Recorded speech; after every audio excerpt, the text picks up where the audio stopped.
मोए प्रभ शरणागति कृपा निध दयाल। एक अखर हर मन बसत नानक होत निहाल। एक ओंकार सतगुरु एह प्रसाद सच होए। वाहिगुरु जी की फतेह है विघ्न विनाशन सोए। वाहिगुरु जी की फतेह है विघ्न विनाशन सोए। सतनाम श्री वाहिगुरु साहिब जीओ। एक ओंकार सतगुर प्रसाद। गौड़ी बावन अखरी महला पंजवा सलोक। गुरुदेव माता गुरुदेव पिता गुरुदेव स्वामी परमेश्वरा। गुरुदेव सखा अज्ञान पंजन गुरुदेव बंधप सहोदरा। गुरुदेव माता गुरुदेव पिता गुरुदेव स्वामी परमेश्वरा। गुरुदेव सखा अज्ञान पंजन गुरुदेव बंधप सहोदरा। गुरुदेव दाता हर नामि उपदेसै। गुरुदेव मंत निरोधरा। गुरुदेव शांत सत बुद्ध मूरत। गुरुदेव पारस परस पर। गुरुदेव तीरथ अमृत सरोवर। गुर ज्ञान मजन अपरंपरा। गुरुदेव करता सब पाप हरता। गुरुदेव पतित पवित करा। गुरुदेव आदि जुगाद जुग जुग। गुरुदेव मंत हर जप उदरा। गुरुदेव संगत प्रभ मेल। कर कृपा हम मूढ़ पापी जित लग तरा। गुरुदेव सतगुर पार ब्रह्म परमेश्वर। गुरुदेव नानक हर नमस्कारा। गुरुदेव संगत प्रभ मेल। कर कृपा हम मूढ़ पापी जित लग तरा। गुरुदेव सतगुर पार ब्रह्म परमेश्वर। गुरुदेव नानक हर नमस्कारा। वाहिगुरु जी का खालसा वाहिगुरु जी की फतेह। आओ गुरु प्यारे गुरु सवारे सतसंगी जनो। रोजाना की तरह पातशाह जी की अपार किरपा बख्शिश का सदका ਅੰਮ੍ਰਿਤ ਵੇਲੇ ਤੋਂ ਲੈ ਕਰਕੇ ਹੀ ਪਾਤਸ਼ਾਹ ਜੀ ਦੇ ਚਰਨਾਂ ਕਮਲਾਂ ਵਿਖੇ ਹਾਜ਼ਰੀਆਂ ਲਵਾ ਰਹੇ ਹੋ ਆਪ ਜੀ। ਅੰਮ੍ਰਿਤ ਵੇਲੇ ਦੇ ਨਿਤਨੇਮ ਉਪਰੰਤ ਪਵਿੱਤਰ ਆਸਾ ਜੀ ਕੀ ਵਾਰ ਕੇ ਸ਼ਬਦ ਕੀਰਤਨ ਸਰਵਣ ਕਰ ਰਹੇ ਸੀ। ਉਪਰੰਤ ਚੱਲ ਰਹੀ ਲੜੀਵਾਰ ਕਥਾ ਮੁਤਾਬਕ ਪਵਿੱਤਰ ਸ਼ਬਦ ਦਾ ਪਾਠ ਸਰਵਣ ਕੀਤਾ ਜੀ। आओ मनोबिरतियाँ गुरु चरना नाल जोड़ते हुए गुरु चरना विखे लवाइए हाजरियाँ। गुरु का बख्शिया फतेह का नारा करिए बुलंद उपरंत बाणी की विचार नाल जुड़ना करांगे। गज के आखिए जी वाहिगुरु जी का खालसा वाहिगुरु जी की फतेह। एक ओंकार सतगुर प्रसाद। ਗੌੜੀ 52 ਅੱਖਰੀ ਮਹੱਲਾ ਪੰਜਵਾ ਸ਼ਲੋਕ।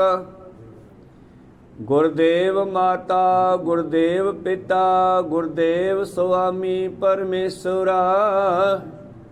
ਗੁਰਦੇਵ ਸਖਾ ਅਗਿਆਨ ਭੰਜਨ ਗੁਰਦੇਵ ਬੰਧਪ ਸਹੋਦਰਾ। ਵਾਹਿਗੁਰੂ। ਇਹ ਪਵਿੱਤਰ ਸ਼ਬਦ ਬਾਣੀ ਜਿਸ ਦਾ ਨਾਮ ਹੈ 52 ਅੱਖਰੀ। 52 ਦਾ ਅਰਥ ਹੈ 52। 52 ਅੱਖਰਾਂ ਦੇ ਰਾਹੀਂ ਸਤਿਗੁਰਾਂ ਨੇ ਗਿਆਨ ਬਖਸ਼ਿਸ਼ ਕੀਤਾ ਹੈ। ਉਥਾਨਕਾ ਮੁਤਾਬਕ ਦੱਸਦੇ ਹੈ ਜਿਸ ਵੇਲੇ ਧੰਨ ਧੰਨ ਸ੍ਰੀ ਗੁਰੂ ਅਰਜਨ ਦੇਵ ਜੀ ਮਹਾਰਾਜ ਸ੍ਰੀ ਅੰਮ੍ਰਿਤਸਰ ਸਾਹਿਬ ਵਿਖੇ ਵਿਰਾਜਮਾਨ ਹਨ ਤਾਂ ਕਹਿੰਦੇ ਕਾਂਸ਼ੀ ਤੋਂ ਇੱਕ ਪੰਡਤ ਆਇਆ ਔਰ ਇਹ ਪੰਡਤਾਂ ਨੇ ਸੰਸਕ੍ਰਿਤ ਦੇ ਅੱਖਰ 52 ਹਨ। ਸੰਸਕ੍ਰਿਤ ਵਿੱਚ ਹੀ ਇਹਨਾਂ ਨੇ ਵੇਦ ਆਦਿ ਲਿਖੇ ਔਰ ਇਸ ਪੰਡਤ ਨੇ ਧੰਨ ਗੁਰੂ ਅਰਜਨ ਦੇਵ ਜੀ ਨੂੰ ਬੇਨਤੀ ਕੀਤੀ, ਮਹਾਰਾਜ ਜਿਹੜੇ ਸੰਸਕ੍ਰਿਤ ਦੇ 52 ਅੱਖਰ ਹੈ ਸਾਨੂੰ ਇਹਨਾਂ ਦਾ ਸਿਧਾਂਤ ਭਾਵ ਇਹਨਾਂ ਬਾਰੇ ਦੱਸੋ। 52 ਅੱਖਰਾਂ ਦੇ ਰਾਹੀਂ ਉਪਦੇਸ਼ ਦਿਓ ਸਾਨੂੰ। ਜਿਸ ਤਰ੍ਹਾਂ ਆਪ ਜੀ ਨੂੰ ਪਤਾ ਹੋਣਾ ਜਦੋਂ ਧੰਨ ਗੁਰੂ ਨਾਨਕ ਦੇਵ ਜੀ ਪਾਂਦੇ ਹਰ ਦੇ ਕੋਲ ਪੜ੍ਹਨ ਵਾਸਤੇ ਜਾਂਦੇ ਹਨ ਤੇ ਪਾਂਦਾ ਪਹਿਲੇ ਦਿਨ ਪੜ੍ਹਾਉਂਦਾ ਹੈ, ਬਾਦਸ਼ਾਹ ਚੁੱਪ ਕਰਕੇ ਪੜ੍ਹ ਕੇ ਮੁੜ ਆਉਂਦੇ ਆ। ਦੂਜੇ ਦਿਨ ਪਾਤਸ਼ਾਹ ਜਾਂਦੇ ਨੇ ਤੇ ਪਾਂਦਾ ਕਹਿੰਦਾ ਆ ਬਈ ਨਾਨਕ ਪੜ੍ਹੀਏ। ਗੁਰੂ ਨਾਨਕ ਜੀ ਪੜ੍ਹਦੇ ਨਹੀਂ, ਚੁੱਪ ਕਰ ਰਹੇ। 3-4 ਵਾਰੀ ਕਹਿਣ ਤੇ ਨਾ ਬੋਲੇ ਤੇ ਪਾਂਦਾ ਮਾਸਟਰਾਂ ਦੇ ਸੁਭਾਅ ਮੁਤਾਬਕ ਛਟੀ ਲੈ ਕੇ ਕਹਿੰਦਾ ਮੈਂ ਤੇਰੇ ਛਟੀ ਮਾਰੂੰਗਾ, ਤੂੰ ਗੱਲ ਨਹੀਂ ਸੁਣਦਾ, ਚੱਲ ਪੜ੍ਹ। ਊੜੇ ਤੋਂ ਸ਼ੁਰੂ ਕਰਦਾ ਹੈ। ਬਾਬਾ ਜੀ ਕਹਿੰਦੀ ਊੜੇ ਦਾ ਕੀ ਮਤਲਬ ਹੈ? ਪਾਂਦਾ ਕਹਿੰਦਾ ਊੜਾ ਊੜਾ ਹੁੰਦਾ ਹੈ, ਹੋਰ ਕੀ ਹੁੰਦਾ? ਨਹੀਂ ਨਹੀਂ, ਇਹ ਊੜੇ ਦਾ ਵੀ ਕੋਈ ਮਤਲਬ ਹੈ। ਪਾਂਦਾ ਹੈਰਾਨ ਹੋ ਗਿਆ ਵੀ ਆ ਤਾਂ ਮੈਂ ਪੜ੍ਹਿਆ ਹੀ ਨਹੀਂ ਕਦੇ ਵੀ ਇਕੱਲੇ ਅੱਖਰ ਦਾ ਵੀ ਮਤਲਬ ਹੁੰਦਾ ਹੈ। ਊੜੇ ਨਾਲ ਠੱਠਾ ਲੱਗ ਜੇ ਤਾਂ ਉੱਠ ਬਣ ਜਾਂਦਾ ਹੈ। ਇਹ ਤਾਂ ਸ਼ਬਦ ਬਣ ਗਿਆ 2 ਅੱਖਰਾਂ ਦਾ, 3 ਅੱਖਰਾਂ ਦਾ, 4 ਅੱਖਰਾਂ ਦਾ, 5 ਅੱਖਰਾਂ ਦਾ ਮੇਲ, ਫੇਰ ਤਾਂ ਕੁਝ ਬਣ ਜਾਂਦਾ। ਇਕੱਲੇ ਅੱਖਰ ਦਾ ਕੀ ਬਣੂਗਾ? ਤਾਂ ਗੁਰੂ ਪਿਆਰਿਓ, ਜਿਸ ਵੇਲੇ ਧੰਨ ਗੁਰੂ ਨਾਨਕ ਜੀ ਨੇ ਕਿਹਾ ਮੈਨੂੰ ਦੱਸ ਪਹਿਲਾਂ ਇਕੱਲੇ ਊੜੇ ਦਾ ਕੀ ਮਤਲਬ ਹੈ,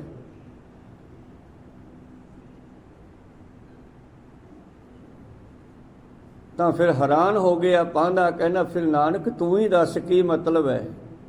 ਕਹਿੰਦੇ ਊੜੇ ਦਾ ਮਤਲਬ ਹੈ ਓੰਕਾਰ। ਇੱਕ ਇਹਦਾ ਮਤਲਬ ਹੈ ਇੱਕ ਇੱਕ ਓੰਕਾਰ। ਬਸ ਪਾਂਦਾ ਤਾਂ ਪੈਰੀ ਪੈ ਗਿਆ, ਕਹਿੰਦਾ ਮਹਾਰਾਜ ਤੁਸੀਂ ਤਾਂ ਬੱਚੇ ਤਾਂ ਨਹੀਂ, ਤੁਸੀਂ ਪਰਮੇਸ਼ਰ ਸਰੂਪ ਹੋ, ਤੁਸੀਂ ਮੈਨੂੰ ਗਿਆਨ ਦਿਓ। ਫਿਰ ਉੱਥੇ ਪਾਤਸ਼ਾਹ ਜੀ ਨੇ ਦੱਸਿਆ ਕਿ ਪਾਂਦਾ ਜੀ ਅਸਲ ਵਿੱਚ ਮਨੁੱਖ ਨੂੰ ਉਹ ਲੇਖਾ ਪੜ੍ਹਨਾ ਚਾਹੀਦਾ ਜਿਹੜੇ ਲੇਖੇ ਸਾਡੇ ਲੇਖੇ ਜੋਖੇ ਕੱਟ ਦੇਣ, ਭਾਵ ਉਹ ਪੜ੍ਹਨਾ ਚਾਹੀਦਾ ਜੋ ਸਾਡਾ ਹਿਸਾਬ ਕਿਤਾਬ ਨਿਬੜ ਜਾਵੇ। ਉਹ ਕਹਿੰਦਾ ਸੀ ਤੂੰ ਆਪਣਾ ਏਕਾ ਦੂਆ ਸਿੱਖ ਲਾ, ਪਹਾੜੇ ਸਿੱਖ ਲਾ, ਊੜਾ ਆੜਾ ਸਿੱਖ ਲਾ, ਇਹਦੇ ਨਾਲ ਜਿਹੜਾ ਤੇਰੇ ਬਾਪੂ ਦਾ ਕੰਮ ਹੈ ਪਟਵਾਰ ਵਾਲਾ ਉਹ ਚੱਲ ਜਾਵੇਗਾ। ਗੁਰੂ ਨਾਨਕ ਜੀ ਕਹਿੰਦੇ ਇਹ ਨਹੀਂ ਪੜ੍ਹਨਾ, ਮੈਨੂੰ ਉਹ ਪੜ੍ਹਾ ਜਿਹੜਾ ਦਰਗਾਹ 'ਚ ਕੰਮ ਆਵੇ। ਤਾਂ ਫਿਰ ਉੱਥੇ ਧੰਨ ਗੁਰੂ ਨਾਨਕ ਦੇ ਮਹਾਰਾਜ ਜੀ ਨੇ ਦੱਸਿਆ ਕਿ ਸ਼ਾਹੀ ਕਾਹਦੀ ਬਣਾਉਣੀ ਆ, ਫੱਟੀ ਕਿਹੜੀ ਹੋਵੇ, ਕਲਮ ਕਿਹੜੀ ਹੋਵੇ, ਔਰ ਲਿਖਣਾ ਕੀ ਹੈ ਤੇ ਕਿਹਨੂੰ ਪੁੱਛ ਕੇ ਲਿਖਣਾ। ਗੁਰ ਪੁੱਛ ਲਿਖ ਵਿਚਾਰ ਲਿਖ, ਨਾਮ ਸਾਲਾਹਾ ਲਿਖ ਲਿਖ, ਅੰਤ ਨਾ ਪਾਰਾਵਾਰ। ਸੁਰਤ ਦੀ ਫੱਟੀ ਤੇ ਹਿਰਦੇ ਦੀ ਫੱਟੀ ਤੇ ਜਿਹੜਾ ਹੈ ਸੁਰਤ ਦੀ ਕਲਮ ਲੈ ਕੇ ਮੋਹ ਜਾਲ ਘਸ ਮਸ ਕਰ ਮੋਹ ਨੂੰ ਮਚਾ ਕੇ ਸ਼ਾਹੀ ਬਣਾ।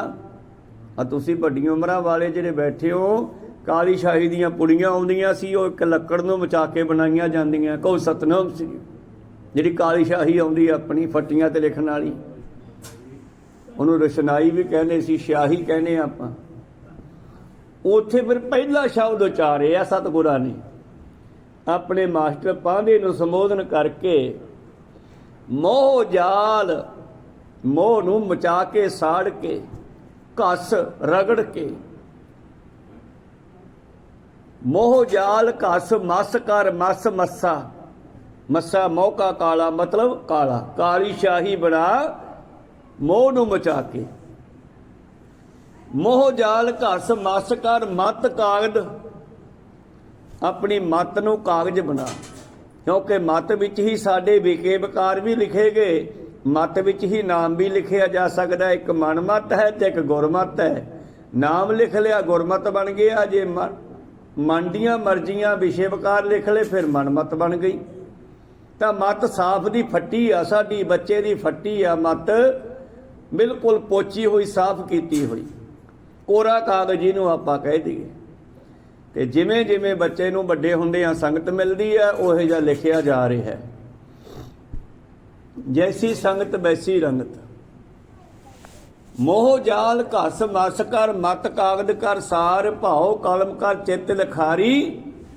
ਪ੍ਰੇਮ ਦੀ ਕਲਮ ਬਣਾ ਕੇ, ਚਿੱਤ ਨੂੰ ਲਿਖਾਰੀ ਬਣਾ ਕੇ, ਗੁਰ ਪੁੱਛ ਲਿਖ ਵਿਚਾਰ ਲਿਖ, ਨਾਮ ਸਾਲਾਹ ਲਿਖ ਲਿਖ, ਅੰਤ ਨ ਪਾਰਾ ਬਾਰ ਬਾਬਾ। ਇਹੋ ਲੇਖਾ ਲਿਖ ਜਾਣ।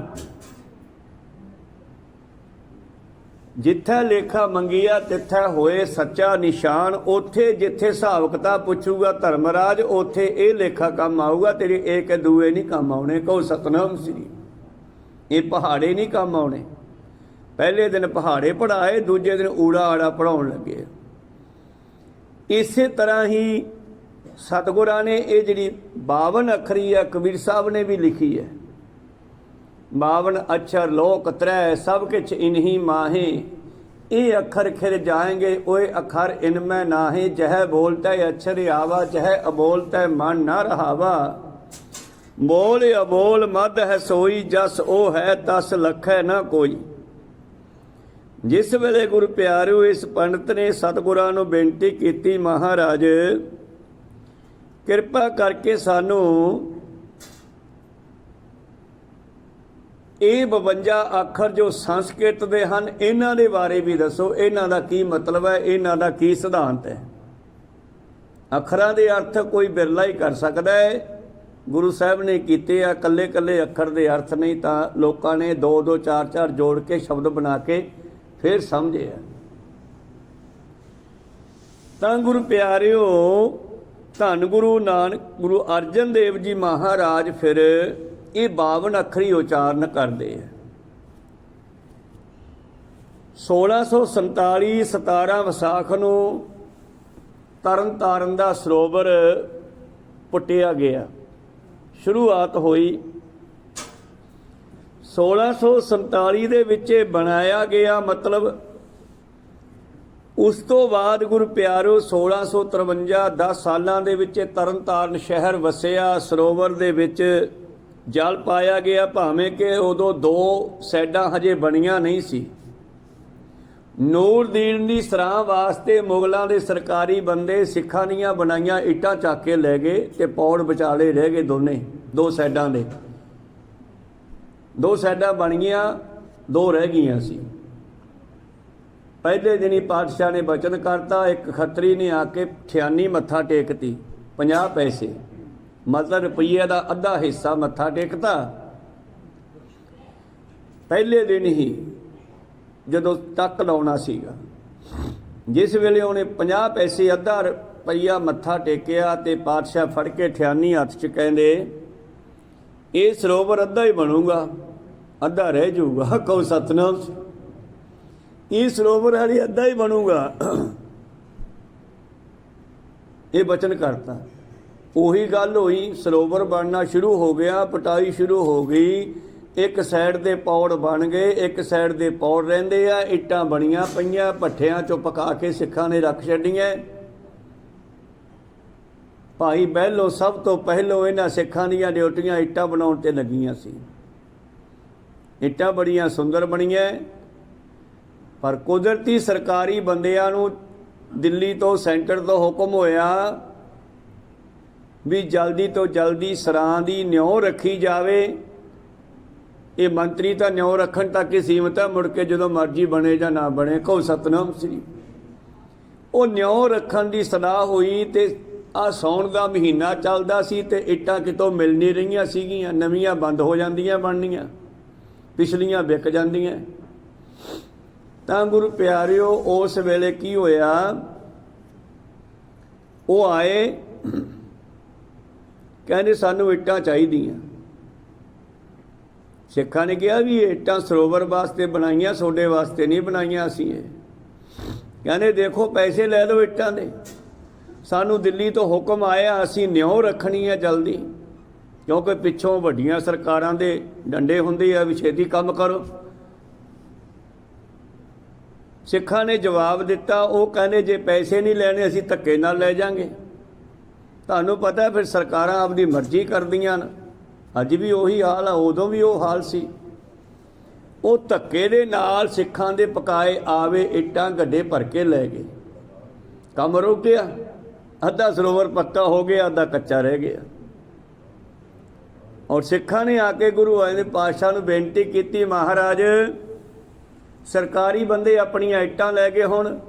ਕਹਿੰਦੇ ਉਹ ਤਾਂ ਜਾਣੀਆਂ ਸੀਗੀਆਂ, ਪਰ ਕੋਈ ਨਹੀਂ, ਸਮਾਂ ਆਊਗਾ ਜਿੱਥੇ ਜਾ ਕੇ ਸਾਡੀਆਂ ਇੱਟਾਂ ਲੱਗਣਗੀਆਂ, ਉਸ ਬਿਲਡਿੰਗ ਦੀਆਂ ਨਿਉਆਂ ਵੀ ਪੱਟ ਕੇ ਲਿਆਉਣਗੀਆਂ। ਕਹੋ ਸਤਨਾਮ ਸਿੰਘ। ਉਹਨਾਂ ਇੱਟਾਂ ਨਾਲ ਹੀ ਸਰੋਵਰ ਰਹਿੰਦਾ ਪੱਕਾ ਹੋਣਾ। ਹੁਣ ਛੱਡ ਦਿਓ, ਦੋ ਸਾਈਡਾਂ ਰਹਿਣ ਦਿਓ। ਸਾਰੇ ਸਰੋਵਰਾਂ ਤੋਂ ਵੱਡਾ ਤਰਨਤਾਰਨ ਸਾਹਿਬ ਦਾ ਸਰੋਵਰ। ਅੱਗੇ ਫਿਰ ਖਾਲਸਾ ਰਾਜ ਆਇਆ, ਖਾਲਸੇ ਦਾ ਸਮਾਂ ਆਇਆ ਔਰ ਪਾਤਸ਼ਾਹ ਦਾ ਬਚਨ ਪੂਰਾ ਕੀਤਾ। ਉਹ ਸਰਾਂ ਨੂੰ ਢਾਹ ਕੇ ਪੱਟ ਕੇ ਉਹਦੀਆਂ ਸਾਰੀਆਂ ਨਿਉਆਂ ਤੱਕ ਇੱਟਾਂ ਕੱਢ ਕੇ ਲਿਆ ਕੇ ਸਰੋਵਰ ਪੱਕਾ ਕੀਤਾ। ਖੈਰ ਇਹ ਸਰੋਵਰ ਬਣ ਗਿਆ। 1653 ਵਿੱਚ ਨਗਰ ਵੀ ਵਸ ਗਿਆ ਤੇ ਸਰੋਵਰ 'ਚ ਪਾਣੀ ਵੀ ਪਾਤਾ। ਔਰ ਪਾਤਸ਼ਾਹ ਜੀ ਨੇ ਸਰੋਵਰ ਤੇ ਇੱਕ ਵਰ ਦਿੱਤਾ ਕਿ ਜਿਹੜਾ ਇਹਦੇ ਵਿੱਚ ਇਸ਼ਨਾਨ ਕਰੇਗਾ ਉਹ ਆਪਣੇ ਪਾਪਾਂ ਤੋਂ ਮੁਕਤੀ ਪਾਵੇਗਾ, ਕੋੜੀ ਵੀ ਠੀਕ ਹੋਣਗੇ। ਤਾਂ ਸਿੱਖ ਸੰਗਤਾਂ ਦਾ ਰੁਝਾਨ ਤਰਨਤਾਰਨ ਸਾਹਿਬ ਜਾਣਾ ਸ਼ੁਰੂ ਹੋ ਗਿਆ। ਬੜੇ ਚਾਅ ਨਾਲ ਸੰਗਤਾਂ ਜਾਂਦੀਆਂ, ਇਸ਼ਨਾਨ ਕਰਦੀਆਂ। ਔਰ ਇੱਕ ਦਿਨ ਮਾਤਾ ਗੰਗਾ ਜੀ ਕਹਿਣ ਲੱਗੇ, ਮਹਾਰਾਜ ਜੀ ਹੁਕਮ ਹੋਵੇ ਤਾਂ ਮੈਂ ਵੀ ਇਸ਼ਨਾਨ ਕਰ ਆਵਾਂ ਤਰਨਤਾਰਨ ਸਾਹਿਬ। ਪਾਤਸ਼ਾਹ ਕਹਿੰਦੇ ਗੰਗਾ ਜੀ ਜਾਇਓ। ਤੁਹਾਨੂੰ ਪਤਾ ਜਦੋਂ ਮਾਤਾ ਜੀ ਜਾਂਦੇ ਆ ਤੇ ਫਿਰ ਬੀਬੀਆਂ ਨਾਲ ਤਿਆਰ ਹੋ ਜਾਂਦੀਆਂ, ਪਿਆਰ ਹੈ। ਤਾਂ ਮਾਤਾ ਜੀ ਦੇ ਨਾਲ ਕਾਫੀ ਹੋਰ ਮਾਈਆਂ ਵੀ ਤਿਆਰ ਹੋ ਗਈਆਂ, ਜਿਨ੍ਹਾਂ ਵਿੱਚ ਕੁਝ ਅਮੀਰ ਘਰਾਂ ਦੀਆਂ ਇਸਤਰੀਆਂ ਵੀ ਹੈ, ਜਿਨ੍ਹਾਂ ਦੇ ਸੋਨੇ ਦੇ ਹਾਰ, ਸੋਨੇ ਦੇ ਕਾਂਟੇ, ਸੱਗੀ ਫੁੱਲੀਆਂ ਆਦਿ ਇਹ ਗਹਿਣੇ ਪਾਏ ਹੋਏ ਆ, ਉਹ ਵੀ ਨਾਲ ਚਲੀਆਂ ਗਈਆਂ।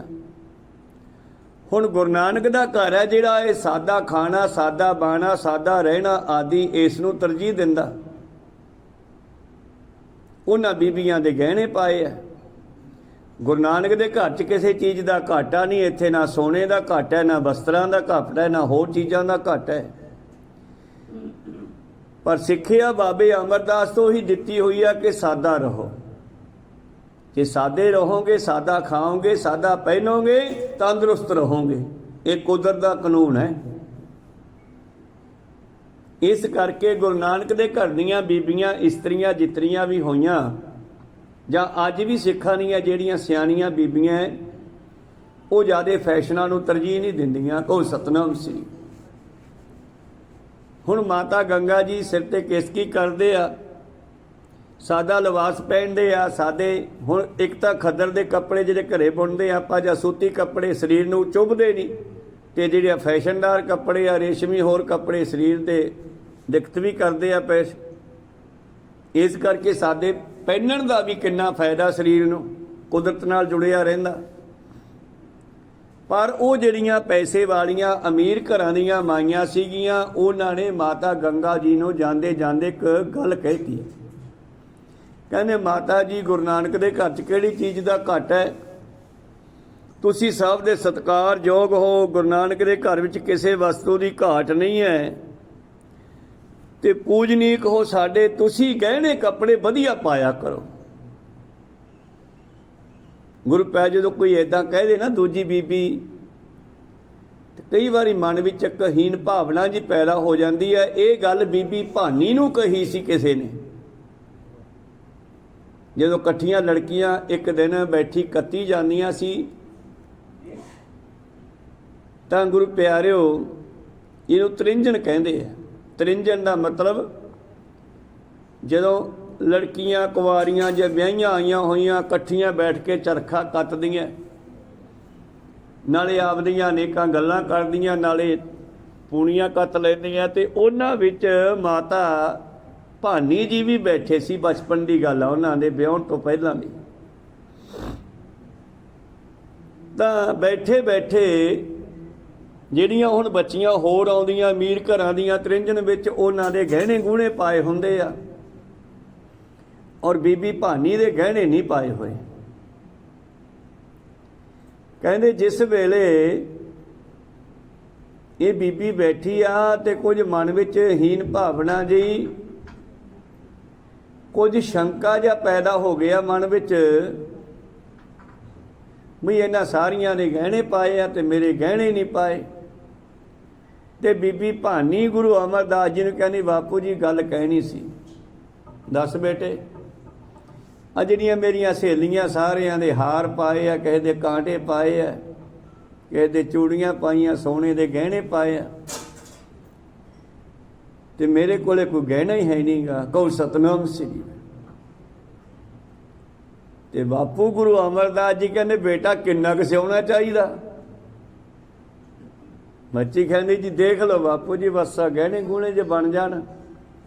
ਕਹਿੰਦੀ ਉਹ ਡਲਾ ਜਾ ਪਿਆ ਉਹਨਾਂ ਕੁ ਬਹੁਤ ਹੈ। ਕਹਿੰਦੇ ਜੀ ਇੰਨਾ ਤਾਂ ਬਹੁਤ ਹੈ। ਕਹਿੰਦੀ ਚੱਕ ਲਾ ਫਿਰ ਜਾ ਕੇ ਸਿਉਣੇ ਦਾ ਹੀ ਆ। ਨਜ਼ਰ ਜਿਨ੍ਹਾਂ ਦੀ ਕੀਮੀਆਂ ਕੌਡੀਆਂ ਕਰਦੇ ਲਾਲ। ਜਦੋਂ ਸੱਤ ਬਚਨ ਕਹਿ ਕੇ ਬੀਬੀ ਭਾਨੀ ਡਲੇ ਨੂੰ ਹੱਥ ਪਾਇਆ, ਉਹ ਸਿਉਣੇ ਦਾ ਬਣ ਗਿਆ। ਤੇ ਸੁਨਿਆਰ ਨੂੰ ਫੜਾਤਾ, ਕਹਿੰਦੇ ਗਹਿਣੇ ਬਣਾ ਦਿਓ ਭਾਨੀ ਨੂੰ ਜਿੰਨੇ ਚਾਹੀਦੇ ਆ। ਕਹੋ ਸਤਨਾਮ ਸ੍ਰੀ। ਧਿਆਨ ਦਿਓ, ਇੱਥੇ ਘਾਟਾ ਕਿਸੇ ਗੱਲ ਦਾ ਨਹੀਂ, ਪਰ ਜਾਣ ਬੁੱਝ ਕੇ ਕੁਦਰਤ ਤੋਂ ਬਾਹਰ ਨਹੀਂ ਜਾਣਾ ਅਸੀਂ। ਕਹੋ ਸਤਨਾਮ ਸ੍ਰੀ। ਵਸਤੂਆਂ ਪਰੇ ਤੋਂ ਪਰੇ ਆਉਂਦੀਆਂ ਇੱਥੇ, ਪਰ ਰਹਿਣਾ ਗੁਰੂ ਦੇ ਹੁਕਮ 'ਚ ਹੈ। ਇਸੇ ਤਰ੍ਹਾਂ ਹੀ ਅੱਜ ਮਾਤਾ ਗੰਗਾ ਜੀ ਕਹਿਣ ਲੱਗੇ ਕਿ ਮੈਨੂੰ ਕੁਝ ਬੀਬੀਆਂ ਕਹਿੰਦੀਆਂ, ਮਾਤਾ ਤੁਸੀਂ ਸਾਡੇ ਪੂਜਨੀਕ ਹੋ, ਸਤਿਕਾਰਯੋਗ ਹੋ, ਤੇ ਤੁਸੀਂ ਵਧੀਆ ਕੱਪੜੇ ਗਹਿਣੇ ਪਾਇਆ ਕਰੋ। ਆ ਕਿਸੇ ਦਾ ਜਵਾਕ ਬਾਹਰ ਵਗ ਜੇ ਨਾ, ਤੇ ਹੁਣ ਜਿਨ੍ਹਾਂ ਨੇ ਭੇਜਿਆ ਉਹਨੂੰ ਪਤਾ ਵੀ ਗਾਂ ਜਵਾਕਾਂ ਦੇ ਖਰਚੇ ਨਹੀਂ ਨਿਕਲਦੇ। ਗਾਂ ਹੁਣ ਇੰਨੀ ਛੇਤੀ ਜਵਾਕ ਕਿੱਧਰੋਂ ਭੇਜਦੇ ਨੇ? ਕੋਈ ਦਰਖਤ ਥੋੜਾ ਪੱਤੇ ਲੱਗੇ ਤੋੜ ਕੇ ਭੇਜਣੇ ਆ। ਕਹੋ ਸਤਨਾਮ। ਆਂਢੀ ਗੁਆਂਢੀ ਲੈ ਕੁੜੇ, ਤੇਰਾ ਤਾਂ ਮੁੰਡਾ ਬਾਹਰ ਵਗ ਗਿਆ, ਤੂੰ ਹਜੇ ਵੀ ਨਹੀਂ ਚੱਜ ਦੇ ਕੱਪੜੇ ਪਾਉਂਦੀ। ਕਹੋ ਸਤਨਾਮ। ਕਹਿ ਦਿੰਦੀਆਂ ਕਈ ਵਾਰੀਆਂ। ਇਸੇ ਤਰ੍ਹਾਂ ਮਾਤਾ ਗੰਗਾ ਜੀ ਨੂੰ ਕਹਿਤਾ, ਤੇ ਮਾਤਾ ਗੰਗਾ ਜੀ ਨੇ ਪਾਤਸ਼ਾਹ ਨੂੰ ਕਿਹਾ, ਇਹ ਪਾਤਸ਼ਾਹ ਮੇਰੇ ਕੋਲੇ ਗਹਿਣੇ ਕੋਈ ਹੈ ਨਹੀਂ, ਮੈਂ ਸਾਦਾ ਲਿਬਾਸ ਪਹਿਨਿਆ ਤੁਹਾਡੇ ਹੁਕਮ ਨਾਲ।